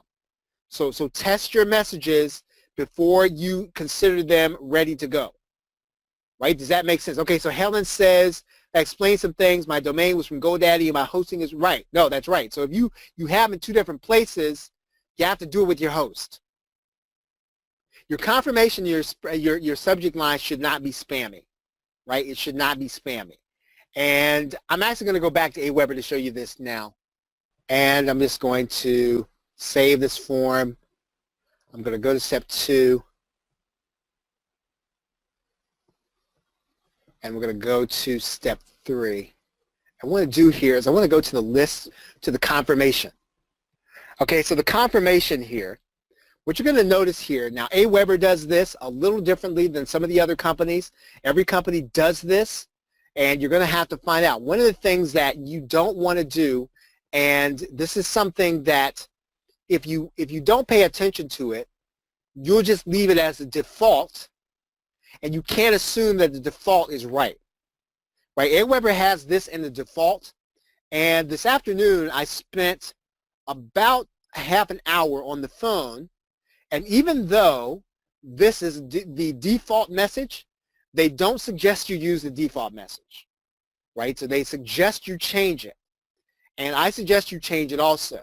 If you send this message as is, this confirmation message is, even with Aweber, it's very likely to go to spam, right? If you just leave it as is. So what you need to do in some cases is you need to do a custom subject line. Now, I'm going to show you some notes. I'm going to actually go and get some notes that I had with Aweber from a conversation I had with them today. Okay? And so when you request that they approve a subject line, the number one reason why they don't approve a subject line is that it has no call to action. Right? So you notice that one says confirm your subscription. Now you can change that, but you still need to make sure that you're giving a call to action. It has to be, and number 2 says the call to action has to be about confirming their email address. Okay, don't say things like something like, please subscribe, because they've already subscribed. She said that is a reason why they would reject your subject line. And it shouldn't be vague. So in other words, if they're confirming for, let's say, your new Facebook ads program, it should say that. Right? And yes, that does make for a long subject line, but you want to be, first of all, you're going to have to get accepted by Aweber if you're working with Aweber. But second of all, you don't want it to be spammy. And that's really what they're trying to avoid there. Right? Does that make sense? Is everybody clear on that? So even if you don't use Aweber, you need to make sure that your subject line is not spammy. Okay, so Helen's question is, the call to action should be specific. It should be about confirming. So it should be confirming your subscription to the, let's say, the Facebook ads video course. Something like that, something specific. Why are they opting in? You know, what did they opt in to get? And so be as specific as you can. And actually what they think, and I don't know, I haven't tested this, but this is what Aweber says, that you stand a better chance of getting this confirmation email through the spam filters if you can be specific. Again, I don't know if that's necessarily true. That's not something I've tested. That is what they said on the call. Right? Any questions? Okay, we're going to finish up this. Slide, and then we're gonna take off here. I know we're getting long in terms of time. The first email is where you're going to tell everybody about your business. So don't put all that stuff in the confirmation email. Once again, it won't necessarily get you into spam, but it's not something that's going to be good practice. Google tends to be email specific. So in other words, when you start sending email to spam using an email address, at some point Google will consider that email address to be spammy, and it will send all your stuff to spam. So again, you should be testing your emails every single time they go out. And if an email starts going to spam, stop using it. Right? And I know that, and again, that is from experience. If when you start testing and using an email address inside of your autoresponder, emails going to spam, because of that email address, change it. Right? You can change it within it, and because it's email specific, you can use the same domain. Right? You can use the same domain. I'll show you that here in a minute. Okay? You can help yourself by confirming with a second domain and email address. So in other words, if you have more than one domain name, what you can do is you can actually use that second domain to put inside your autoresponder. Let me show you what I mean when I say that. I don't want to be vague about this because this is pretty important. Okay, I can put in an email address here. I would suggest you use a different email, a different domain for this address than the one that you're going to be sending your emails with. I would suggest you confirm with a different email address. Now, again, I don't confirm with this email address, so that's why this is a Gain Mindshare email address. But if you're going to be giving out free reports, get your SPF records, I'd say, in sync, and then if you can, send with a different email address. Now again, Aweber itself recommends this, and I don't know if you can see this, but if you're going to use, I'd say, an email address, you want to use one that's associated with your hosting, not Gmail or Hotmail, right? So don't use, let's say, famousperson.gmail.com, right? Try to use charles@famousperson.com. Right, so don't use Gmail or Hotmail, all those generic email addresses. If you can, get a business email address. Now, let me show you how you do this here inside of cPanel, and I think that's going to be it here for tonight. Okay, we're talking about setting up an email address with your host and not with your domain company. I'm going to get into that right here. I'm just going to find the domain. Okay, so we are inside of Fantastico. Right, how many of you all are familiar with cPanel? in your hosting. So if you're familiar with cPanel, I want you to put an 8 in the question box. You are familiar with cPanel. If you were not familiar with cPanel, I want you to put a 9 in the question box. Okay, most of you are. Okay, good. What we are going to do here is we're just going to go to our email accounts and we're going to create a new email. And we're going to call it, well, we can call it whatever. Now, one thing you do want to know is that when you start trying to send emails, particularly with a confirmation email, if you're using an email address that is something like support or admin can be considered to be spammy, right? Again, I know you don't mean it to be spam, but again, I'm just telling you what could land you in purgatory, email purgatory. You want to, if you can, use some kind of a personal or identifying name. It doesn't have to be your name.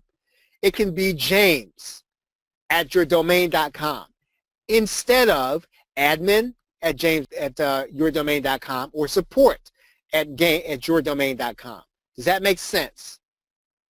Does everybody get that? So if you get that, please put the number 9 in the question box.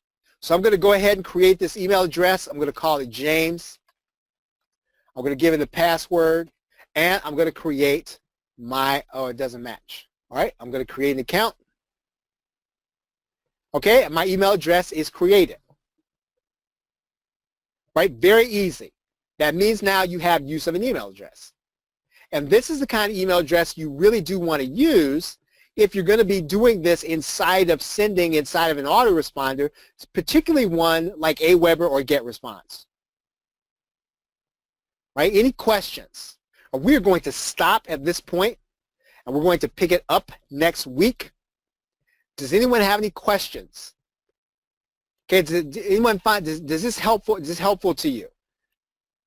Right. So if you found that helpful, put a Y in the question box. All right. Good. Glad to hear that. And what we'll do is we will pick it up next week, and we will continue the process. So everybody, thank you very much for coming tonight. Appreciate you all. Have a great night. A pleasant tomorrow. Take care. Hello, everyone. We are going to start again with session 3 of our lead generation workshop in this live session. And we're going to start with where we left off last week. And we were talking about creating and connecting our autoresponder. So what I'm going to do is I'm just going to go back through the points that we did right before we left off. We talked about making sure that when you connect your AR, that your SPF records are in sync. That's really going to be an autoresponder thing and a hosting thing. You'll want to check with your host to make sure that your SPF records are in sync with your autoresponder. You want to test your message with mailtester.com. That's a very important thing to do. Mailtester will generally tell you if you have a big problem. In particular, your SPF records and your DKIM. And you don't even have to know what those things mean. I know that sounds like terminology, but if you have a problem, Mailtester will show you that you have a problem. And typically, if you have a big problem, it's going to be in those 2 areas. And what you're going to do is you're going to take that report from Mailtester. You're going to go right to your host with it. And they can help you to figure out exactly what you're going to need to do in order to fix it. So again, test your message before you send it out to your subscriber list using mailtester.com. Make sure that your confirmation subject line is not spammy. We went over that last week. We basically went over what you need to do. Aweber and GetResponse, they provide you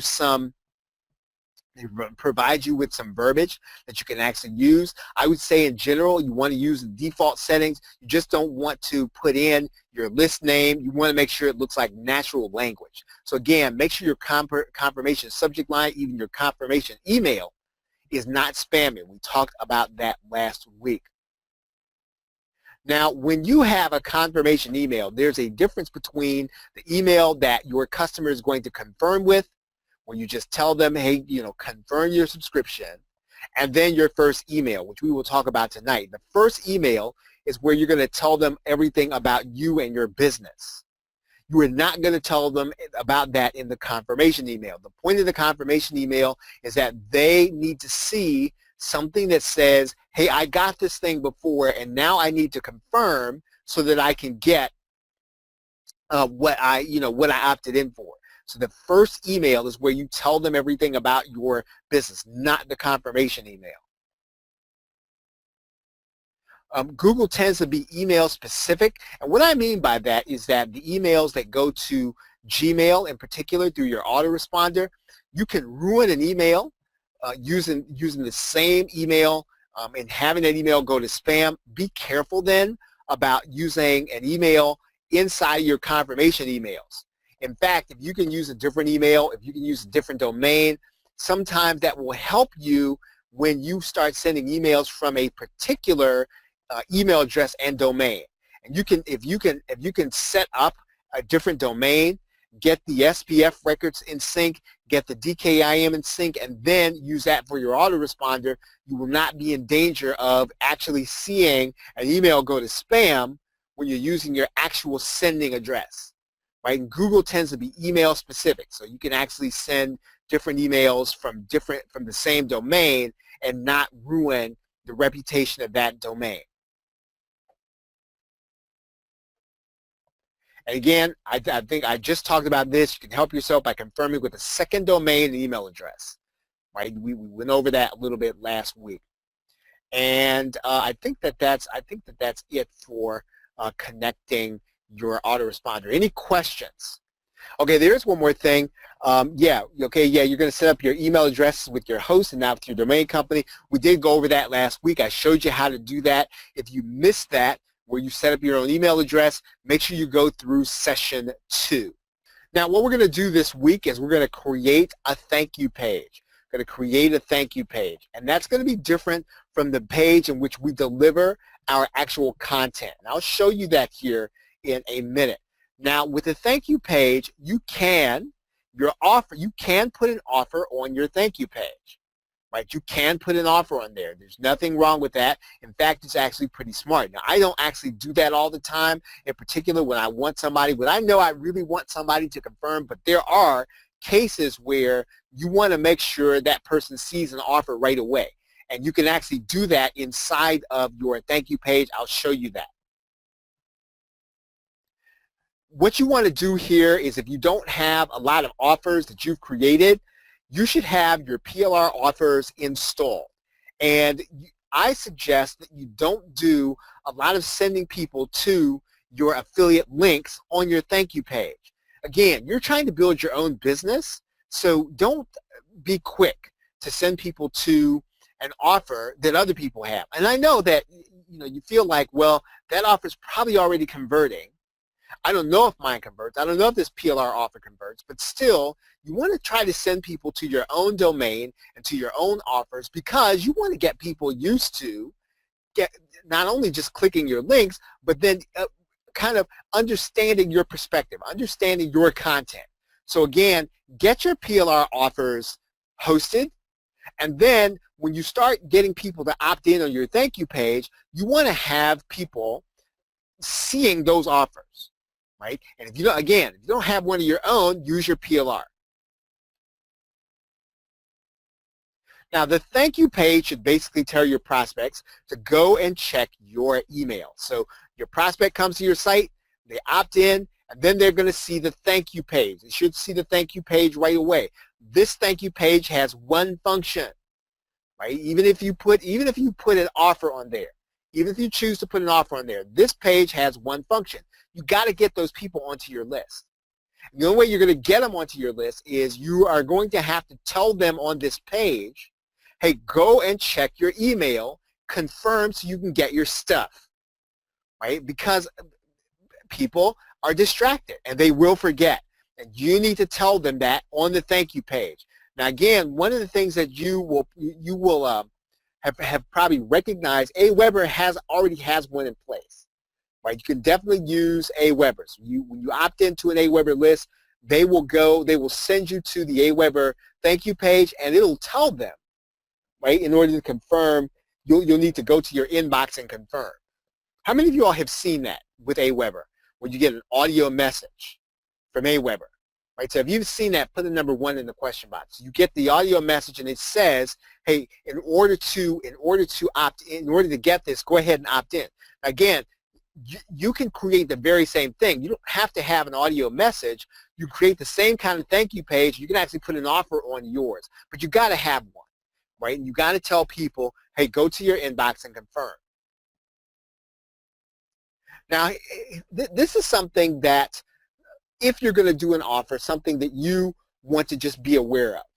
Now, if you are getting clicks to that offer from that thank you page, but you're not getting a high number of opt-ins, take the offer off, right? Because the offer is probably distracting people, and you don't want to distract anybody. I understand in some cases what you want to do is you want to balance between getting people to your offer and getting people in onto your list. And obviously, if they buy something, they're going to end up being on your list. But what you need to do is, if you're not generating leads and people are not buying the offer, then you eliminate the offer until you figure out what's happening with your thank you page. Right? Does everybody understand that? So if you get that, please put the number 2 in the question box if you get that. And if we go inside, now I'm going to use Optimized Press in this case. You do not have to use Optimized Press. What we're going to do is we're going to go inside of here and we're going to create our page. It's going to be an opt-in page. We're going to create a new page here, and we're going to create this page.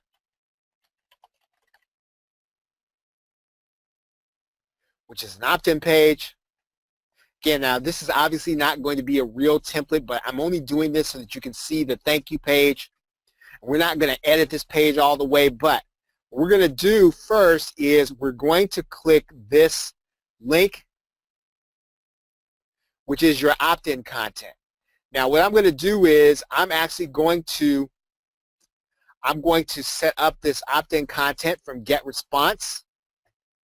Right, so in Optimized Press, it's going to automatically go and get all the lists in Optimized Press or in GetResponse.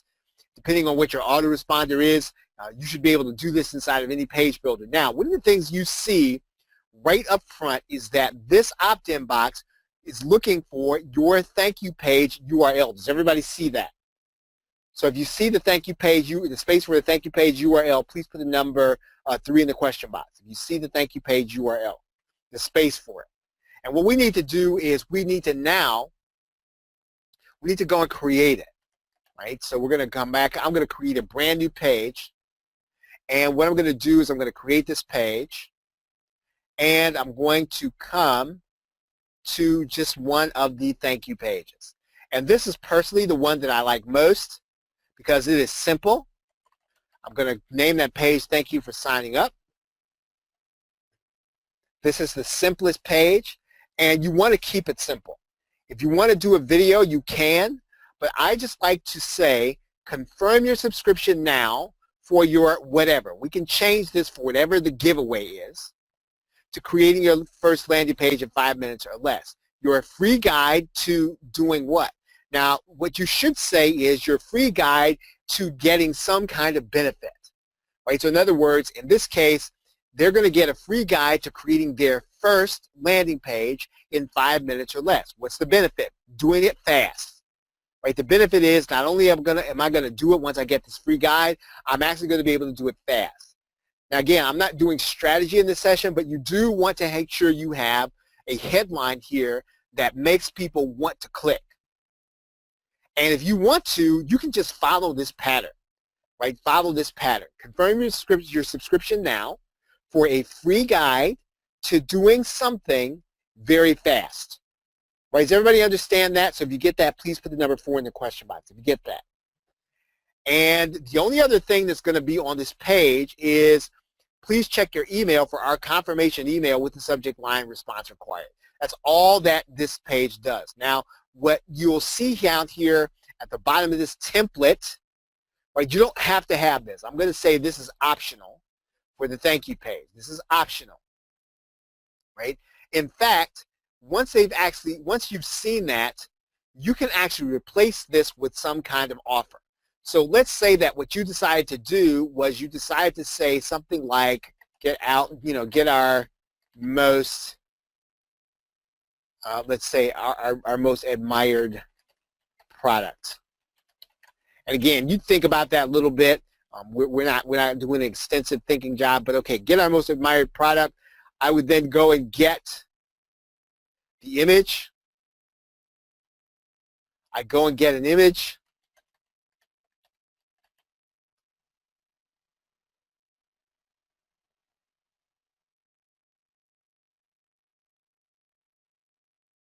And let's see, I'm going to just pick up an image here.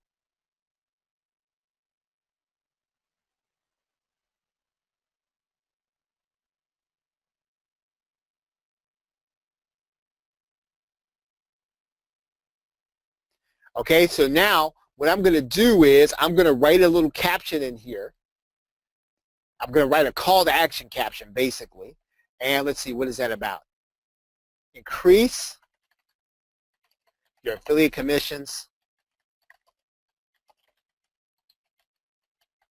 Now, again, I am not saying that you have to pick an affiliate marketing based product to put there. I'm just choosing this one as an example, right? So we're going to write a caption in here, and then we're going to put the link URL on this thank you page. Wherever your page is, we're going to actually put that here. I'm just going to put Google here, and then click insert. Right? So now what you have is you have a thank you page that tells them, hey, go confirm. If they scroll down, they can actually get your most admired product. I'm going to save this. I'm going to publish it. We'll take a look at it.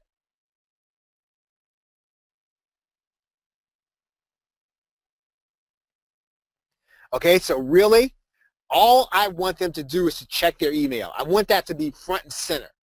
I want that to be the most important thing. Now again, if you find out that what's happening is people are clicking on this offer, it's not converting, and you're not getting opt-ins, you ditch the product on the thank you page. It doesn't have to be there. But you got plenty of time and opportunities to sell to people once they get on your list. So again, this is a luxury, and if it's working and it's actually giving you income, wonderful. If it is not and you're not getting a lot of opt-ins, then eliminate the product. Does that make sense? So if you get that, please put the number 5 in the question box if you get that.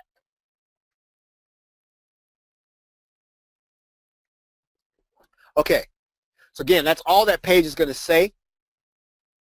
Check your email. And so I'm going to take this URL. I'm going to go back to that opt-in page.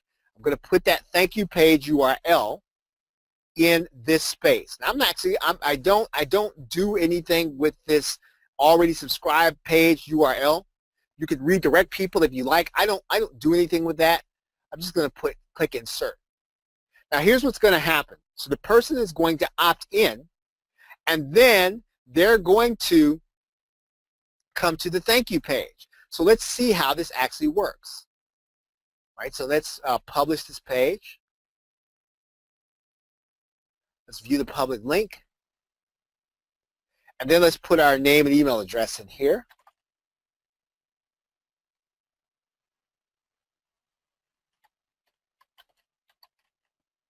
And then we're going to get instant access.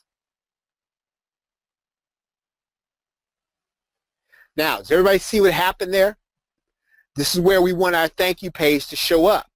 We want our thank you page to show up as soon as they hit the submit button, and we want the very first message to be go confirm now so you can get your free report. Does that make sense?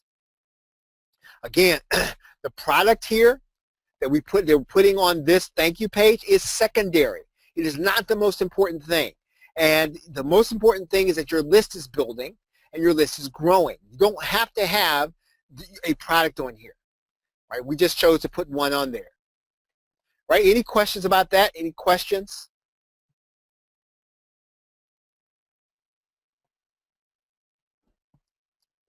All right, very good. So that's our thank you page. Let's go back to our session here.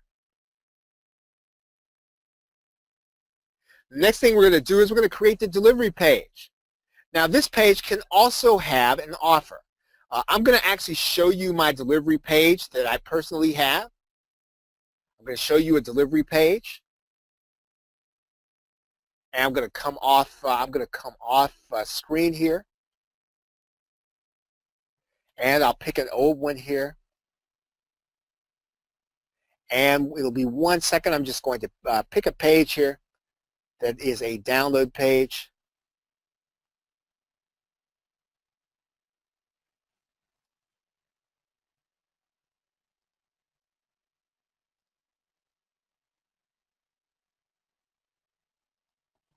And we're just going to slide this over.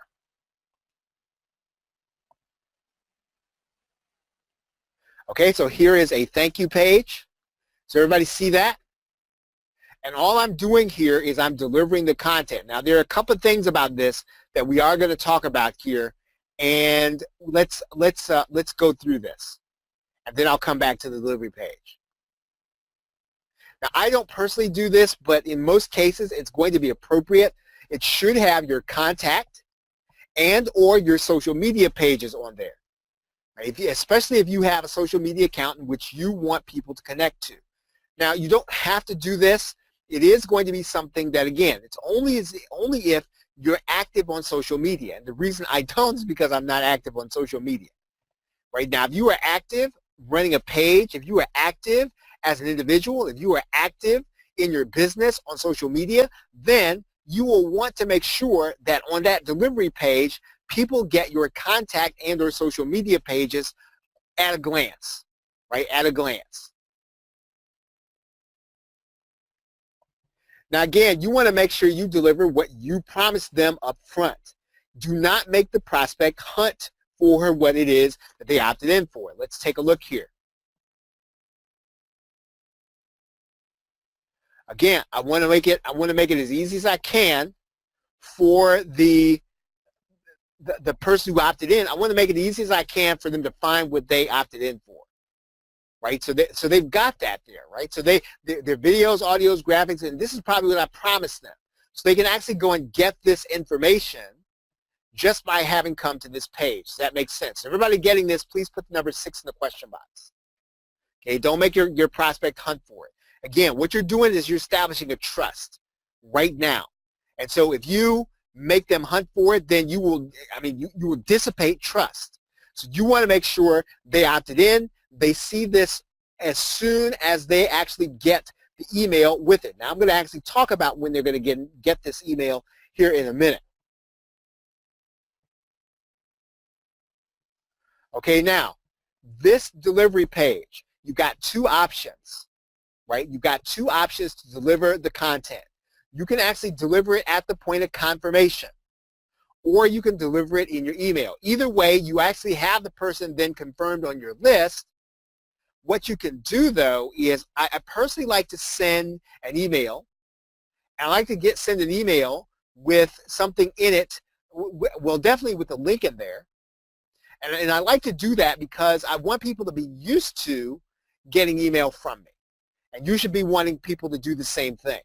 And so in some cases, you don't want to deliver that. You don't want to deliver that. You don't want to deliver your what you promised them in the confirmation. Now I'll show you this here in a minute. Let's take a look at this. I'm actually going to come back to the dashboard. I'm going to come into the settings, and I'm going to go to permissions. And what I'm going to do is I'm going to take a look at the confirmation page. So the confirmation page happens after the individual has clicked. I can either do a custom URL, or I can do a page hosted by GetResponse, Aweber, or our autoresponder. Now, the custom URL will allow you to put an offer on your page, right, when they confirm. So I would personally want to make sure this person was already on my subscriber list before, number 1, I sent them to an offer, number 2, before, I have them wandering around on the page.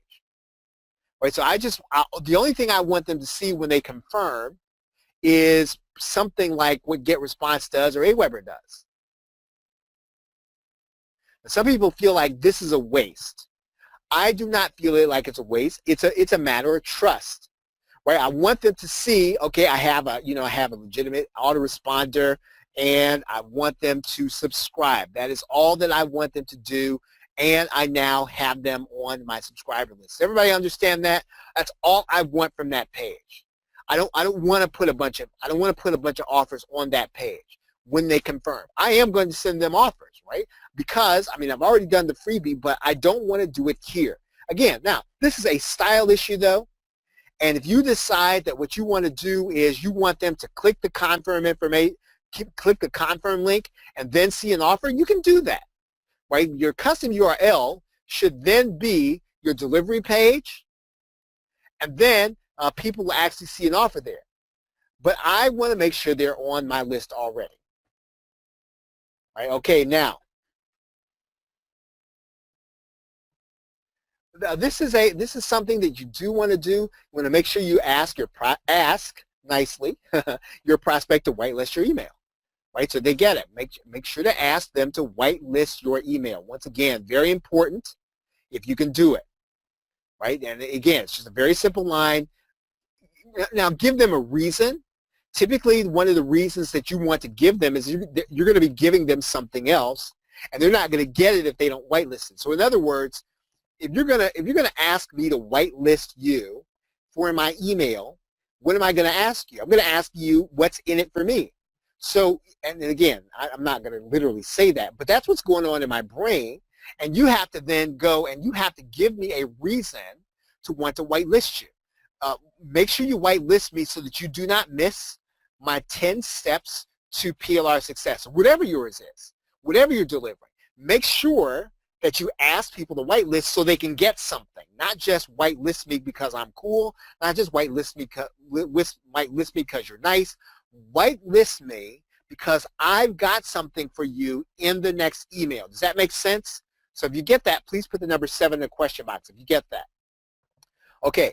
So the delivery page, now let's talk about the delivery page. Now the delivery page can be very simple. And again, I have a very simple delivery page, right? And I'll show you one here. I have a very simple delivery page. And actually, my delivery page is going to be pretty much the same, right? There's that delivery page. Now, where they're going to get that delivery page, they're going to find out about the delivery page. I'm not going to have them click into it. I'm going to have them find out about it in my first email. So let's talk about that. So you're going to want to go ahead and write your first email. This is going to be the email that people are going to get after they confirm. Right? Now, you did not give them the freebie. You didn't give them what you promised them. So now in this first email, this is where they're going to actually get the link to your freebie. Does that make sense? So again, now when you're writing this, don't waste a lot of time. Go ahead in the first paragraph or the second paragraph, tell them what this is about, tell them why they want to go ahead and get it, and then give it to them. So again, don't try not to put your offers all at the top and then put it there at the end. Once again, you're trying to establish a trust. You want to make sure to go ahead and give them the email with the content that you promised them. Again, so I said this first email should have your download link in the actual email. Okay, it should also be an introduction to you and your stuff. So this is where you tell them about who you are in your niche, what they can expect from you, why they should trust you, where they can get in contact with you. This is an orientation. This is a way of introducing yourself, your business, what it is you offer, what it is you give to them. You introduce yourself in this first email. Now, if you get that, put the number 8 in the question box. This is your chance to come to give people not just the impression of who you are. You want to tell people, and you want to be real in this email. Now, I don't mean that you want to make it a love letter. It should be a very real depiction of who you are and who you're going to be with them through your email. This is where you will want to offer some kind of value. So someplace in this email, you want to offer them some kind of additional value. Now again, they're getting the download link, but you should also provide some additional value. For example, do you do training? Where can they get a hold of that training? Have you done another guide where they can get? Where can they go and get all of your guides? Do you have a YouTube channel? Do you have a set of LinkedIn articles? Wherever it is that they can find some kind of value, you want to offer them some kind of value. Now, if you don't have anything, create something. That's what your PLR is for. Grab some PLR in your niche, right? Make sure it looks good, and then get it onto your blog. Again, sift through it to make sure that you've got good, solid information, but you want to be able to send people to something where they're going to get a taste of what kind of value you can offer. And this is important in that first email. You are establishing a trust. You might ask, what kind of trust? Well, the kind of trust that is, you're not going to waste my time, right? Or I'm not going to waste your time. Right? That's the kind of trust. I'm going to give you the very best that I have. This is what your email should say to them indirectly. Right? It ought to say to them, here's how life is going to be. Right? I'm going to give you something really cool, and I'm going to give you some information. Now, what you can also do in this email is you can explain a strategy. Right? If you're sending a weight loss email, describe some kind of real tip they can use in order to make a particular diet work. Again, do something to provide some kind of value apart from the download link in your email. Now, this is what I like to do, and if you can do this, I think that this can be not only beneficial for you, but also a way of being able to help you to really understand who it is that opted in. I say, if possible, if you can, you should make a sincere effort to get to know them. Now, you might say, now, how am I going to do that if I get 100 people to opt in? Most people are not going to respond to you in this way. The people that do respond to you, get to know them, and then use them, in aggregate as a barometer for what other people in your niche think. Now, what do I mean by that? In addition to giving them the opportunity to taking the opportunity, get to know them, offer them the opportunity to fill out a 5-minute survey. Now, some people are not going to be able, or not going to want to, write you back. Right? They're not going to even want to write you back. So what you're going to have to do is you're going to have to give them an opportunity, right, to again tell you what it is that they're looking for by giving them some kind of survey. And Get Response actually offers you the opportunity to create a survey. Let me show you this. All right, so this is a list of surveys that I have created inside of Get Response. In order to create a survey, all you need to do, I'm going to open this in a new tab. So we give the survey a name, and we'll call this CPA Marketing Survey. And then we'll call it the very same title. We'll ask a brief question. How did you learn, how do you learn CPA marketing? We're going to ask for a double opt-in. I think that when you do a survey, you can pretty much just go for single opt-in. Hopefully you already have these people opted in. And then in your thank you description, if you're going to offer them some kind of incentive and you want to do this after the fact, don't do it before the fact. Do it after the fact, after they've completed, and then give them some kind of thank you. And then, of course, where you want to do is you want to send them to a thank you URL in this boat. Right? So I'm going to just kind of put Google in here.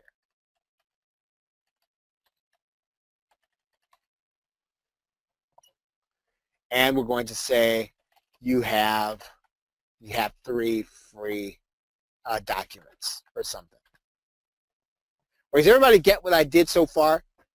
So if you get what I did so far, please put the number 9 in the question box if you understand. If you don't, please feel free to step in, ask a question. There are no dumb questions here.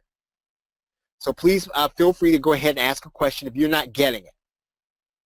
Right? If you're not getting it, put the number 1 in the question box. If you get it, put the number 9 there. Right? Okay, what we're going to do now, I'm not going to put a logo there. I'm just going to now click next step. And then I'm going to ask several questions, right? So I'm now going to I'm going to now drag in a multiple choice question, but only one answer. So I'm going to write in here, I'm going to edit this, I'm going to write in here, I learned through a product. I'm going to write in, I learned through trial and error.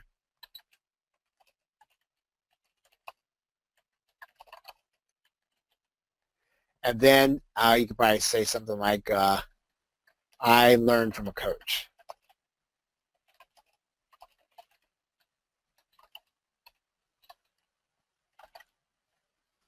Okay, we're going to say, going to call this question, how'd you learn CPA marketing?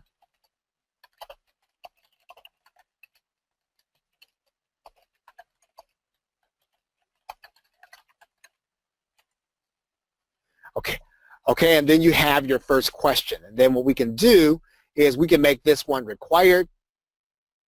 We can have buttons. We can say out of all this, we want someone to choose one. And we're going to click Save. Okay, so that's our question. And okay, they can come and they can do a download. Now, when I get ready to deploy the survey, right, what I'm going to do is I'm going to come to my surveys list. Okay, this is still in draft mode, I guess. I need to go ahead and save it. Huh? I need to go back and save it.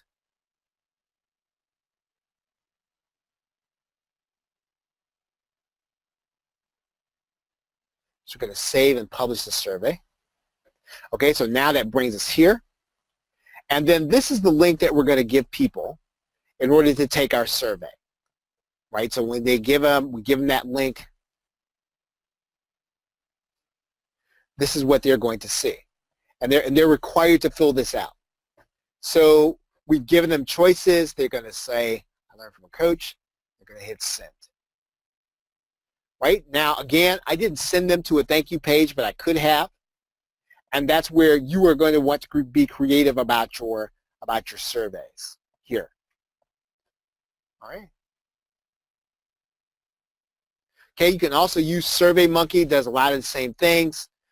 If you want to get deeper into how to funnel people to the right place using surveys, you can read the book by Ryan Levesque called Ask by Ryan Levesque. And that talks about how to use surveys to get people into the products that you want. Again, now it's an involved strategy, but it's one that has worked in multiple industries. So Ryan Levesque is probably one of the best teachers on that subject at this point right now. Right? Very compelling book. Even if you don't necessarily want to do it, it's a great book to read anyway. And that's what he does. He does what's called survey funnels, so that when you fill out a survey, based on the response that you give, you get sent to a certain page. Does that make sense?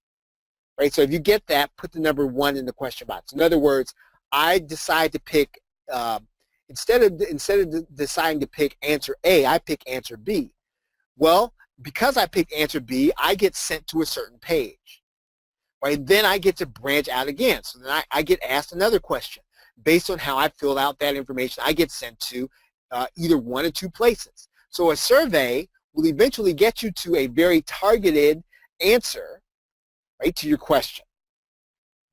Right now,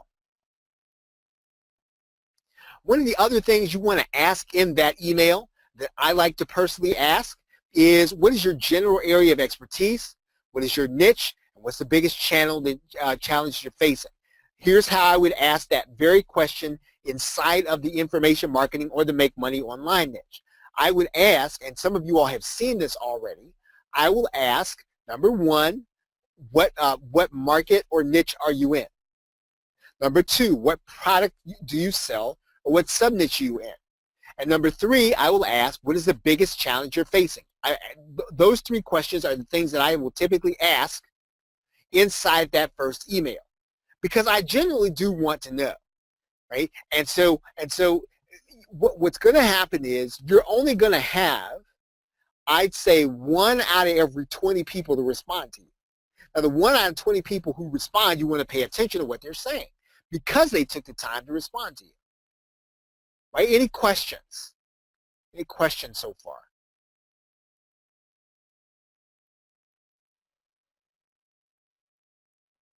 And that's pretty much what you're going to want to do. That is our webinar for tonight, actually, because in the next session, what we're going to do is we're going to talk about getting traffic. Your opt-in page is now set up.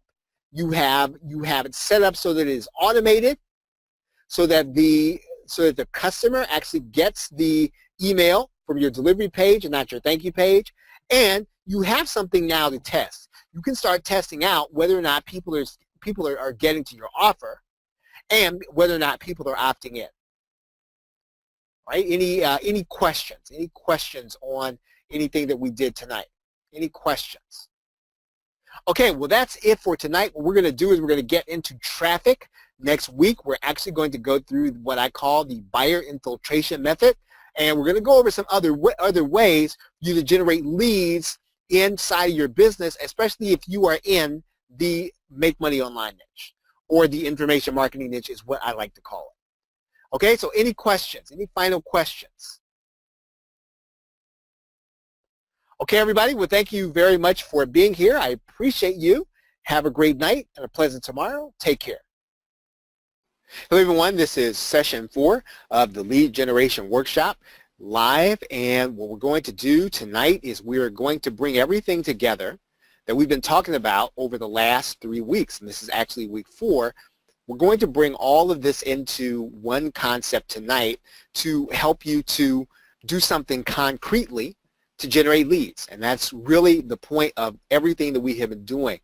And I'm calling this method something that actually was not a term that I coined. It was one that I first heard from Dr. Ben Atkins and Barb Ling, and they call it the buyer infiltration method. And the buyer infiltration method is a way that everyone can use in order to get leads while you create products that will actually bring buyer leads. Now, again, the very best way for you to be able to generate internet marketing leads in particular is to launch a product, right? That's always going to be the best way, and it doesn't matter how few, and I want to make sure that I say that over and over again, that it is the most efficient way to find buyers that will want to buy from you. Right, so again, the very best way is going to be to launch, but then between launches, what you want to do is you want to be generating leads. You want to be putting people into your autoresponder, and there is a way to do this, and this is something that, again, anybody can do. This does not take extensive technical skills in order to do, and in fact, we've been talking about, or we talked about in week 1, that you should be building relationships, and the reason you're going to build those relationships is going to be this week, the buyer infiltration method. So all of that you hopefully have been doing over the last few weeks in terms of building relationships with potential affiliates, this is the reason that you want to do it, what we're going to talk about tonight. Basically, in the buyer infiltration method, you're going to do a giveaway to the buyers of a certain product. It's not going to be your product. It's going to be somebody else's. It's going to be a vendor's product. So we have talked about the fact that you can actually find out what the launch calendar is going to be going into the future. Is everyone familiar with muncheye.com or muncheye.com? Is everybody familiar with that?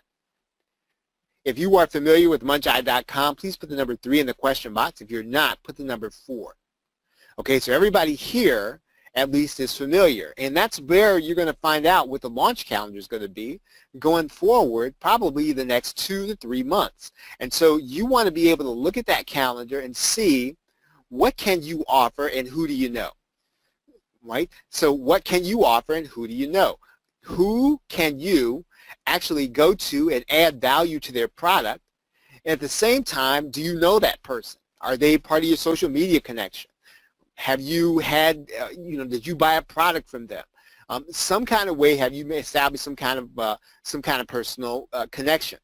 So you're going to be doing a giveaway to the buyers of a certain product.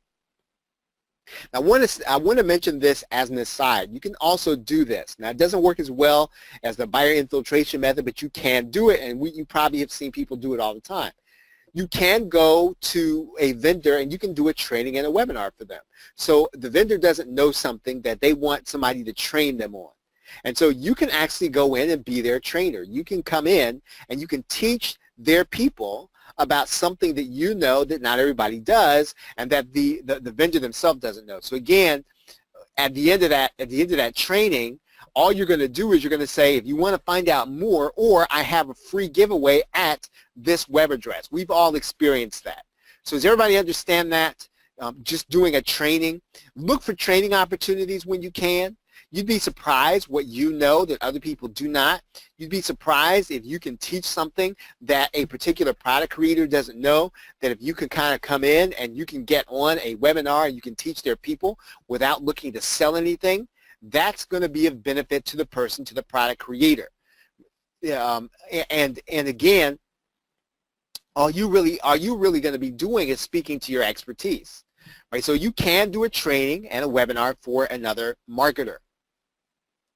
But the buyer infiltration method, and that's BIM, is so powerful because you're only going to be approaching buyers. When you actually get your page onto the download page of a vendor, what you've done is you've segmented yourself, you've segmented your offer to people who are already information product buyers. Now we're going to have to go through I'd say a decision-making process that we're going to talk about here, but just understand in general that you're trying to get your download page onto somebody else's download page so that they can pick up something that you have in exchange for their name and email address. In fact, you want to exchange their best email for the information you're going to be giving. Does that make sense? So if you get that, please put the number 4 in the question box. If you get it, that makes sense to you. All right, now, all of this assumes that you already have a relationship with the marketer, so that when you ask them, they're likely to say yes, some kind of relationship. It can be a customer relationship. It can be a social media relationship. It can be a freelancer relationship. You need to have some kind of relationship. And you'd be surprised how many times that you can actually do the job of a freelancer for somebody because it's going to put you in touch with someone that you could not have gotten in touch with otherwise. Again, all of internet marketing is leveraging relationships. And you can leverage a relationship when you are in a freelance capacity that other people can't do. In other words, there are always going to be people who are going to be trying to ask people to do a JV. And I get approached like that all the time. I've approached other people. Right? Do you want to work together on this? And people are nice, but they basically aren't looking to work with anybody. But when you are actually a freelancer, I'm not saying that if you're not a freelancer, you need to become one. What I am saying is that by doing contract work, you have an open line and a relationship to some people that I, as an information product creator, will never get. Does that make sense? So if you get that, please put the number 5 in the question box. Right? If you are a freelancer, if you are a contract person, if you are somebody who you do work for certain people, you have a relationship that's incredibly special, and you have their direct line. You can actually email somebody. You're going to get an email back. Now, again, that doesn't mean that you want to email them every single day about your new product, but it does mean that generally, because of the relationship you already have, that by the time you actually start making contact with them, they're going to contact you back, or they're going to take your call, or they're going to answer your email, or they're going to answer your Skype, or they're going to answer your Facebook message. Let's talk about the buyer infiltration method, download page advertisement.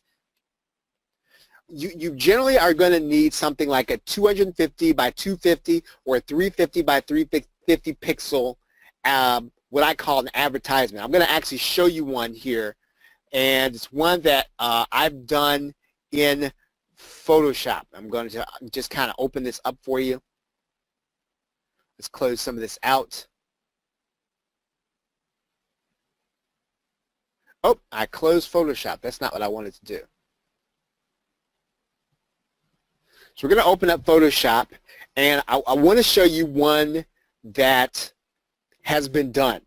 And these little ads don't have to be complicated, and in some ways they don't really even have to be pretty. They need to have, and I'll spell this out to you, they need to be clear on what the benefit is, and you have to pick the right place to put them. And we're going to talk about picking the right place to put them, but I want to talk just about the ad first, because this is actually going to go on your partner's page, right? This is actually going to go on your partner's page. So let's open up. I'm going to open up, all right, and I'm going to size this up so you can see it. You may have even seen this before on a partner's page. And basically, all we're really doing here is we are giving something away, but we have to get them in order to click something so they can go to our page and we can actually sell them on opting into our list. But we haven't done that yet. So what we have to do is we have to attract them. And we need to have something that is so very basic that it actually tells people exactly why they need to click, exactly what they're going to get when they actually get there. Right now, I think that after everything, it's going to be 250 by 250. Actually, this is 500 by 500. I would size this down to 350 when it actually goes on somebody's page, right? And all I'm really doing is and I'm going to take this layer out. I'm going to put in an image, a 3D image of something that I want them to see, but basically, I have a call to action, I have a headline, and I have a what's in it for them. Does that make sense? Does everybody see that? So if you get that, please put number 6 in the question box. This is the advertisement that goes on the download page of your partner. Does not have to be, and it shouldn't be fancy, it should be direct. Right? It should be direct. Any questions about that? So are there any questions about that?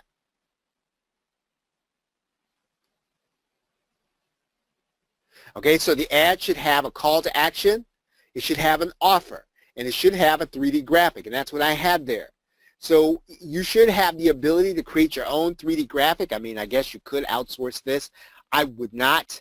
I would get something that would help you to be able to make 3D graphics. You can get Photoshop, you can get eCover Authority, you can get Usign. Get something that will help you to create 3D graphics quickly so that you can add them to your lead generation pages. And all we've done right now is we've started by creating the ad in Photoshop. Again, you're going to use the graphics creation software that you use, right, that you use. So you don't have to use the one that I use, just use the one you use. All right, any questions? Okay. Okay, I said here that you can either design it in Photoshop or you can or you can have it designed, right? You can do either one. What you should do when you are doing this, you've got to make it as easy for the product creator as possible. It's got to be easy for them. So when you actually approach the product creator, you must have your image already there. You should have your page already there so that all they have to do is to put your image on their page and connect your landing page. So you have to make this easy. You can't leave anything to chance or anything to guess. You give them everything they need to put an image on their page, everything that they need to size it down if they need to, everything they need in order to make the process easy. Now, one of the things I do want to share with you is that regardless of what graphics creation software that you use, I'm just gonna click Save As. Where I like to send people the PSD file in addition to the PNG file. Some people are going to have a staff that can actually size it down or to actually add to it. I want them to have this information, and I want them to be able to add to the layers if they need to. So I give them everything that they need in order to make it easy. Now, not everybody's going to want to work with Photoshop or even these layers. I'm going to give them the PNG file also. But does everybody understand what I mean by giving the vendor everything they need to make it easy? So if you get that, put the number 7 in the question box. If you get that, make it easy for them. Give them the PDF, the PSD. give them the PNG file, make the ad easy to use, and the landing page easy to use. This is important, and I can speak for myself. I've done this on both sides of the table. The closer you get to the launch date, the less likely you're going to be to get that download page space. And that's really why you need to be looking at Munch Eye and talking to people early, because you need to have this done. Do not wait until, I'd say, a week before the launch, or even 2 or 3 days before the launch, and then give this to the person expecting this to be on their download page. It may or may not be. If they have a designer doing their download page, they've got to contact that person. They've got to get them to put it on the page. They've got to inspect it. They've got to decide whether or not it looks right, where it goes. Look, try to do this as far ahead of time as you can. Create the graphic, get it to the person, make sure they get it onto their sales page, and follow up. Right? The closer you get to the launch date, though, the less likely it's going to happen. And during a launch, a person that is getting ready to put a product on the marketplace, whether it's JVZoo or Warrior Plus, they are inundated with details. Right? They have massive numbers of details that they're trying to put together. If you are going to get onto their download page to create leads, then you need to be talking to them early. Right now.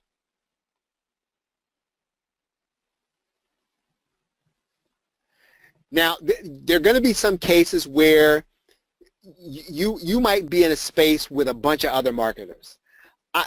I would almost say that you want to be wary of those situations. And I'm not saying that you won't take the space, you won't take the download space, but if you're going to be one of 10 partners, then the likelihood is going to be that they're going to get all 10 of these freebies and they're going to get rid of them just as fast. You don't want to be one of a number. You want to try to be one of an exclusive kind. So again, this is again where research comes in. Right? You have to find a good vendor, and maybe they're not going to have anybody else on their download page. But you're going to be there because you talked to them early, and you try to approach this so that you're not going to be one of 3, 4, 5, 6, 7, 8, 9, 10 other people who are going to be on the download page. Choose your spots carefully. So in other words, make sure that you are going to be on a spot that's really going to give you the kind of, I'd say, the kind of visitor and the kind of lead that will ultimately lead to people buying your stuff. I'm going to talk about what that means here right now. But again, you don't have to do it with, I'd say, everyone. You want to put together a list, and you want to put it together carefully. It can be a big list, and it probably should be, because you're going to get turned down more often than not. But put the people on that list carefully. Right? Make sure, and I'll tell you what to make sure here when we get to this. I want to talk a little bit about choosing a partner and an offer. Choosing a partner and an offer. And this is kind of an important part of this. Think about the person that you've asked, or think about the person that you're thinking about asking to put your image on their download page. Will the people that opt in, that bought that product, will they be interested in what you have? Right? And that's the math you sort of have to do. That's the thinking you have to do. So in other words, you're trying to get on the download page of a person who's going to be talking about Facebook ads. Yes, maybe they talked about landing pages, but your product is on landing pages. Is that going to be of interest to people who got a Facebook ads course, right, in the long run? Maybe not. Right? You've got to really start thinking about, well, yes, I can get an opt-in, but is it going to be the kind of opt-in that people are going to want to read my emails and they are going to want to get what I have? Right? Does that make sense? So if you get that, please put the number 8 in the question box if you understand what I mean. It's important, so I want to make sure you get it. Okay? Don't be vague in your ad. The point of this advertisement is to get them to click, right? So that's why it doesn't have to be, and it shouldn't be, I'm going to go ahead and put that layer back on there. It doesn't have to be super sexy. All it is, it just needs to have exactly what I want them to do. Click here to download, right? If you want a free, right, 10 videos, 10 MP3s, and presentation slides, if you want that, then click here to download. Very simple call to action. There are some other aspects I am going to talk about, but again, you don't want to try to get cute with this. Do it in a way that's going to be direct and tell people exactly what you want. Here's what I want to talk to you about, and this is what I think if I see a disconnect between what I see marketers who do this and marketers who are successful with it, is that you have to match the intent of the underlying product with your bonus offer. So in other words, there's a product, and that product is going to be teaching people, let's say, how to create an opt-in form. What is your bonus going to be? Is your bonus going to help them to do that more? Is your bonus going to help them to enjoy that process? Is your bonus going to help them to be more effective doing that? That's the way you want to think about it, because everybody's going to make that decision in a split second. They're going to see your ad. They're going to say, well, is this going to be something that I'm just going to end up on somebody's list? They're going to start blasting me. Do I really want this? But if you make it all about the reason that they're there on the download page in the first place, then what you're doing is you're increasing the likelihood that somebody's going to say, yep, I want that too. The reason I'm here is for Facebook ads. And now look, here's another something that's going to help me to do Facebook ads. Maybe there's some templates. Maybe there are some headlines. But you get the point. You have to try to match the underlying offer with your bonus offer. Does that make sense? If you get that, put the number 9 in the question box. You get that. Match the underlying product with your offer. Now, that bonus offer, right now we've gone from matching the bonus to the underlying product. Now the bonus offer ultimately has to match the intent of what you ultimately sell, right? So in other words, if you, let's say that, okay, I am a PLR seller, right? I could probably get on somebody's download page, and I could pick up some leads from, let's say, Facebook pixels and Facebook ads. But does that match what I do? Are those people who opt into my list, are they going to want to hear from me, talk about PLR? And if they're not going to want to hear from that, then really the point of getting this lead is not going to really help me. It's not going to help the people who are going to be on the list. It's certainly not going to help me. And so what you and I have to do is you've got to do these two matchings. In other words, you've got to match the intent of the underlying offer with the bonus offer. Then the bonus offer has to match the intent of what you, right, your business model and what you're selling. If you get that, put a number 1 in the question box. If you get that. Bonus offer has to match the intent of what you are selling. Do not get leads for the sake of leads. So all leads are not created equal. A lead that's going to be predisposed to what you're going to be selling, that's a lead. And I'm not, listen, when I say predisposed, I'm not saying it's got to be exact. I'm not saying that. I'm just saying that a person is going to get weight loss stuff, and you're going to be talking to them about, I don't know, you're going to be talking to them about carpentry or something else like that. Don't match things up as close as you can get them. A lead is not a lead. A lead is a lead if it's qualified. A lead is one if you've matched the underlying product with your bonus offer. A lead is one if you've matched the bonus of what you personally sell. At the same time, right? Even though I want you, even though you need to be careful about what offers you pick and what people you pick, don't hesitate in asking. Right? Don't hesitate in asking. And you might feel a little uncomfortable asking somebody for that spot. Trust me on this, nobody really takes that personally. So you're not ruining your relationship. But I mean, just as long as you're willing to hear no. Right? If somebody really is not really wanting to use your product at this point in time, you really cannot take it personally. And if you go in knowing that the person is probably not going to, they're not going to take it personally, you came and asked, don't take it personally if they say no. Okay, so You're just asking them if you can have a spot on the download page for their next launch. You need to be specific about what you have to offer, right? You should have gone to Munch Eye. You should have done your research.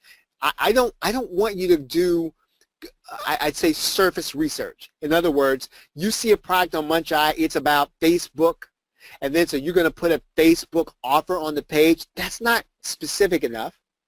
It's not, I'd say, there's no evidence that you match the intent of the underlying offer, and there's no evidence you match the intent of what you're selling. So those two things have to be in place in order for you to do the buyer infiltration method here. And once again, don't be shy in asking for a spot on the download page. Now, I always say one of the things you want to try to do is you want to be the one to go first, right? You be the one to go first. What do I mean by that? I mean then try to be the one that promotes the person you're going to ask first. Try to be the person that does a video testimonial for them first. Try to be the one so that when you get ready to ask something, now again, I mean, this is almost going to, please do not take this the way that it sounds. It's going to sound a little sinister, but you want that person to be in your debt. You don't want to be in theirs, right? You don't want them to put you on their download page and then be in their debt. The law of reciprocity could work in your favor if you're the one that goes first. If you can do a promotion for somebody, if you can do, I'd say if you can put some things in order for someone, do them, right? You want to put them in your debt. You don't want to be in theirs for asking. So you be the one to go first, right? You go first in providing value, some kind of value. You go first. Does that make sense? So if you get that, please put the number 2 in the question box. You go first. Okay, now you're going to need a sales page, right? It doesn't have to be a fancy sales page. I'm going to go ahead and step out there. This is my opinion. A sales video on a page where you're just trying to get somebody to take some action and opt in, that could be overkill. When people come to that page, you don't want them having to sit down and watch an autoplay video. So I'm going to say, if you really feel strongly that you got to have a video on this sales page, then at very least test it.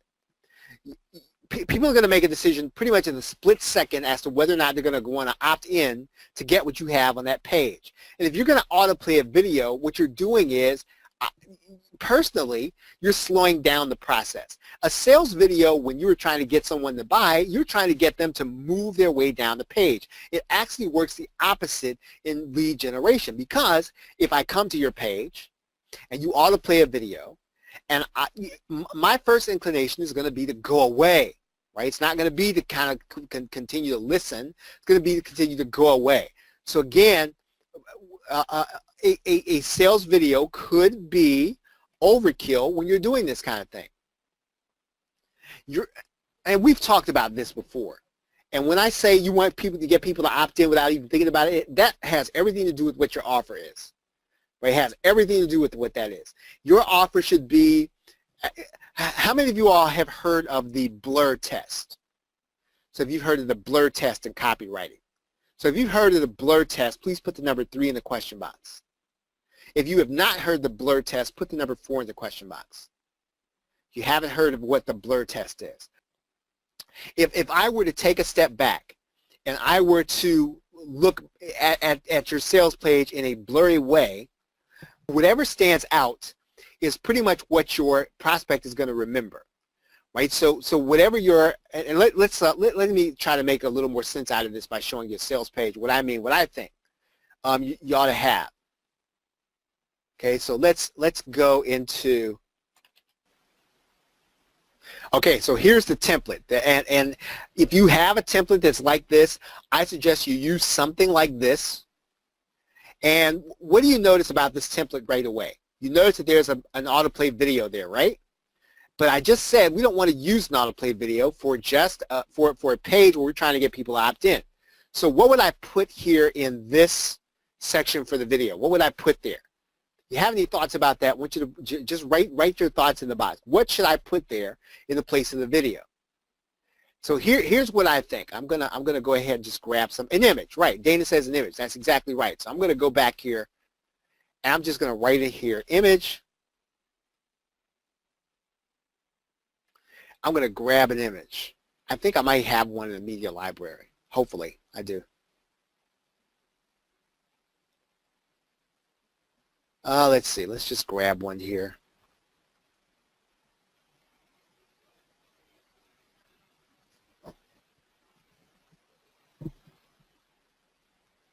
All right, that's about 300. Yeah.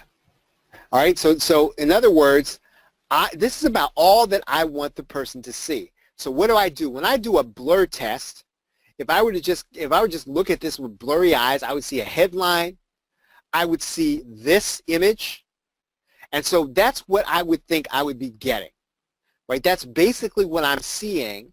And that's basically what's going to stick in my brain. More than likely, these words are probably not going to stick in my brain. What's going to stick here is this big headline and this image. So you want to make sure that your page is very simple, right? And at this point, you want to make sure your opt-in is here, headline, image. That's what your sales page needs to do. So at a glance, when I come here, I should be able to get what I want. Now, another thing that I had not planned to mention, it's not my presentation, you want to make sure this page is going to be mobile optimized. Right? It should be mobile optimized. So whatever your page builder does, make sure you get the version that does a mobile optimized site, because the likelihood of your customers or clients and your email marketing list, they're going to want to see this on their mobile device while they're out and about. And if you don't have it there, you might miss the opportunity. Right? Does everybody get that? So if you get that, please put the number 5 in the question box. Just the look of this and making sure it's mobile optimized. Right? Making sure, again, really, really, really simple landing page. Right? Very simple landing page. Nothing fancy here.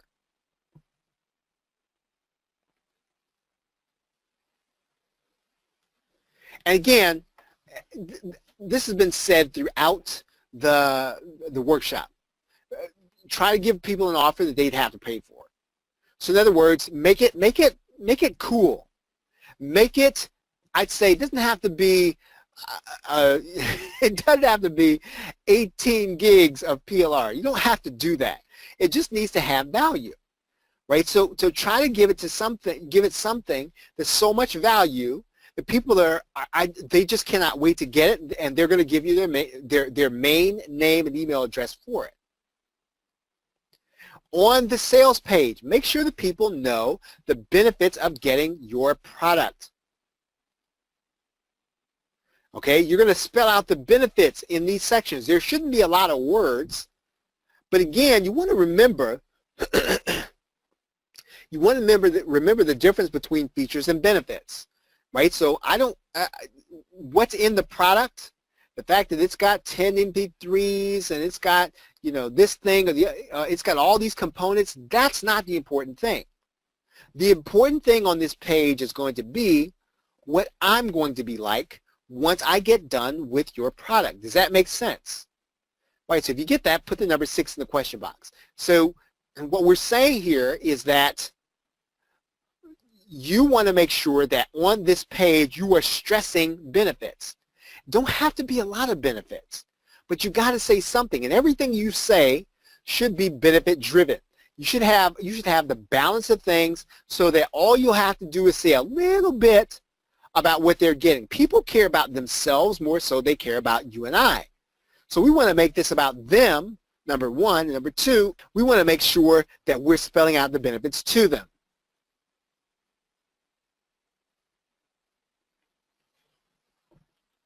If you were going to use people, and do you see this landing page? I'm going to go back to it for a second. There's no body on this landing page, and that's really by design. Now, if you are going to have to put some people on here, then I've got a really basic guideline here. But in general, I try not to really use people on my opt-in pages. It's just not important enough to have them. And they could distract people. And I don't want to distract people when they're coming to an opt-in page. And that's what I'm saying here. It is perfectly fine not to have anybody on your landing page. You don't have to have people in there. So let's talk about the mechanics. Now, this goes without saying, but it's important to mention. I think if you're watching this or you've been through the rest of the session, you probably know this. Don't give the person don't do the giveaway until they become your lead. Okay, don't don't give people the giveaway until they become your lead. So in other words, they shouldn't get access to the giveaway until that first download that you're going to send to them for the first autoresponder email. Right? So in other words, they should go all the way through the process of double opt-in. They should put their name and email address in there. They should go to their inbox and confirm. They should click that link. It should go out to then send them another message. And that message should then have the giveaway. But don't do anything before then. Because as soon as that first message comes, you will then not necessarily be necessary if I already have the opt-in. I mean, if I already have the bribe. If I already have the bribe, quite frankly, I don't need you then. Right? So now, if you want to send people to an offer, you can. I don't like sending people to offers if my goal is to get an opt-in. Because what happens when somebody goes, they get sent to an offer, they start looking at it, they get distracted, and then they never get back around to confirming their email address, and then they just move on to something else. If your goal is to build your list, stick to that. Well, again, nothing wrong with sending people to an offer. But if you're going to send people to an offer, you have to know that when you send people to an offer, immediately when they put their name and email address in there, you are going to distract them from going to confirm their email. So again, your goal is not to start selling. There's plenty of time for that. Your goal is to get them to opt in so that you can begin to market to them. Now, I know that there are different schools of thought on this, that some people feel like, well, they may not ever opt in anyway, so you might as well send them to an offer. I tend to think that you could very easily distract somebody who wants to become part of your list, who wants your giveaway, but you've already sent them to another offer. Right? Does that make sense? So if you get that, please put the number 7 in the question box if you understand that. So yeah, understand the goal of your campaign. You can run an offer as soon after they opt in as possible. After they get that first message, you can then run an offer to them. Now, here's something that's important in terms of managing your list and generating leads. If you want to keep those leads, try not sending a broadcast email to them until they have the offer. Please do not do that. Right? So don't immediately start adding them to your broadcast list until you're certain that they got the freebie. I mean, there are ways to do that. There are ways to do automation inside of Aweber. There are ways to do automation inside of any autoresponder. Don't broadcast until they have what you want them to have and they become part of your list. Now, in closing, I do want to say a few things now that we're starting to wrap this whole unit up. First, this is not something, the body infiltration method, you're going to do one time. Right? It's not something you're going to do one time. I don't care how many leads you get the first time. You need to do this over and over again. This must become part of your business. It should become a part of your practice if you want to see consistent results. If you consistently want to see people becoming part of your email marketing list, and I want to say this, you don't have to hit a home run every single time. What you do have to do is be consistent. And so this needs to become part of your practice and part of the way you're doing business. You have to keep working at this systematically. I'm going to show you how you're going to do that here in a minute. Once you finish a campaign, right? Once you finish something, start again, right? Start a new one. And I'm going to suggest that you use something like Trello to manage the process. I'm going to show you something here.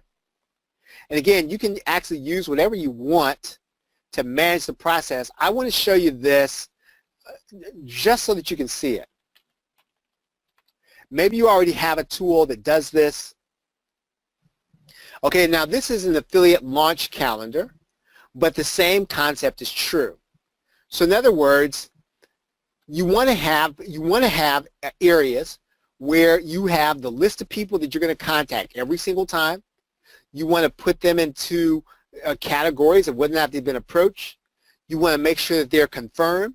You want to make sure if you've got a follow-up. And so what you're doing on a regular basis is you are coming to look at this list and you're taking action based on what you're doing in the chart. So you go through your list and you move people from place to place.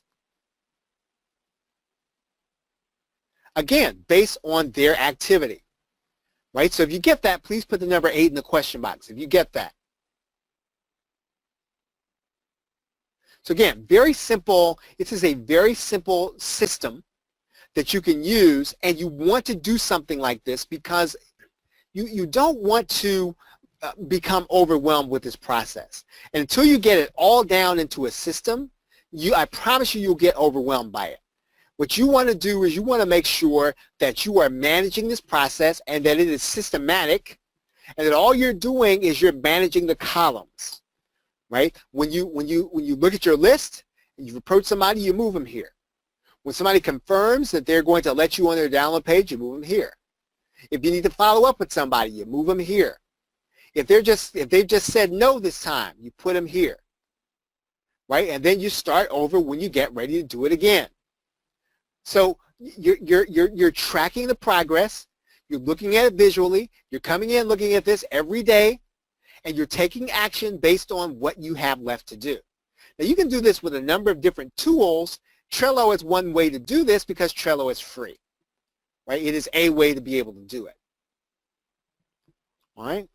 Any questions? Any questions about what we are doing? Any questions? Now I want to come back to this one, I'd say, important factor. The way you're ultimately going to build your list is going to be product sales, ultimately. That's the most efficient way for you to build a list. Is to create something, sell it, and then have those people added to your email marketing list. Now, you don't have to wait until you do that. Until you do that, what you can be doing is working with partners and becoming and getting people using the buyer infiltration method.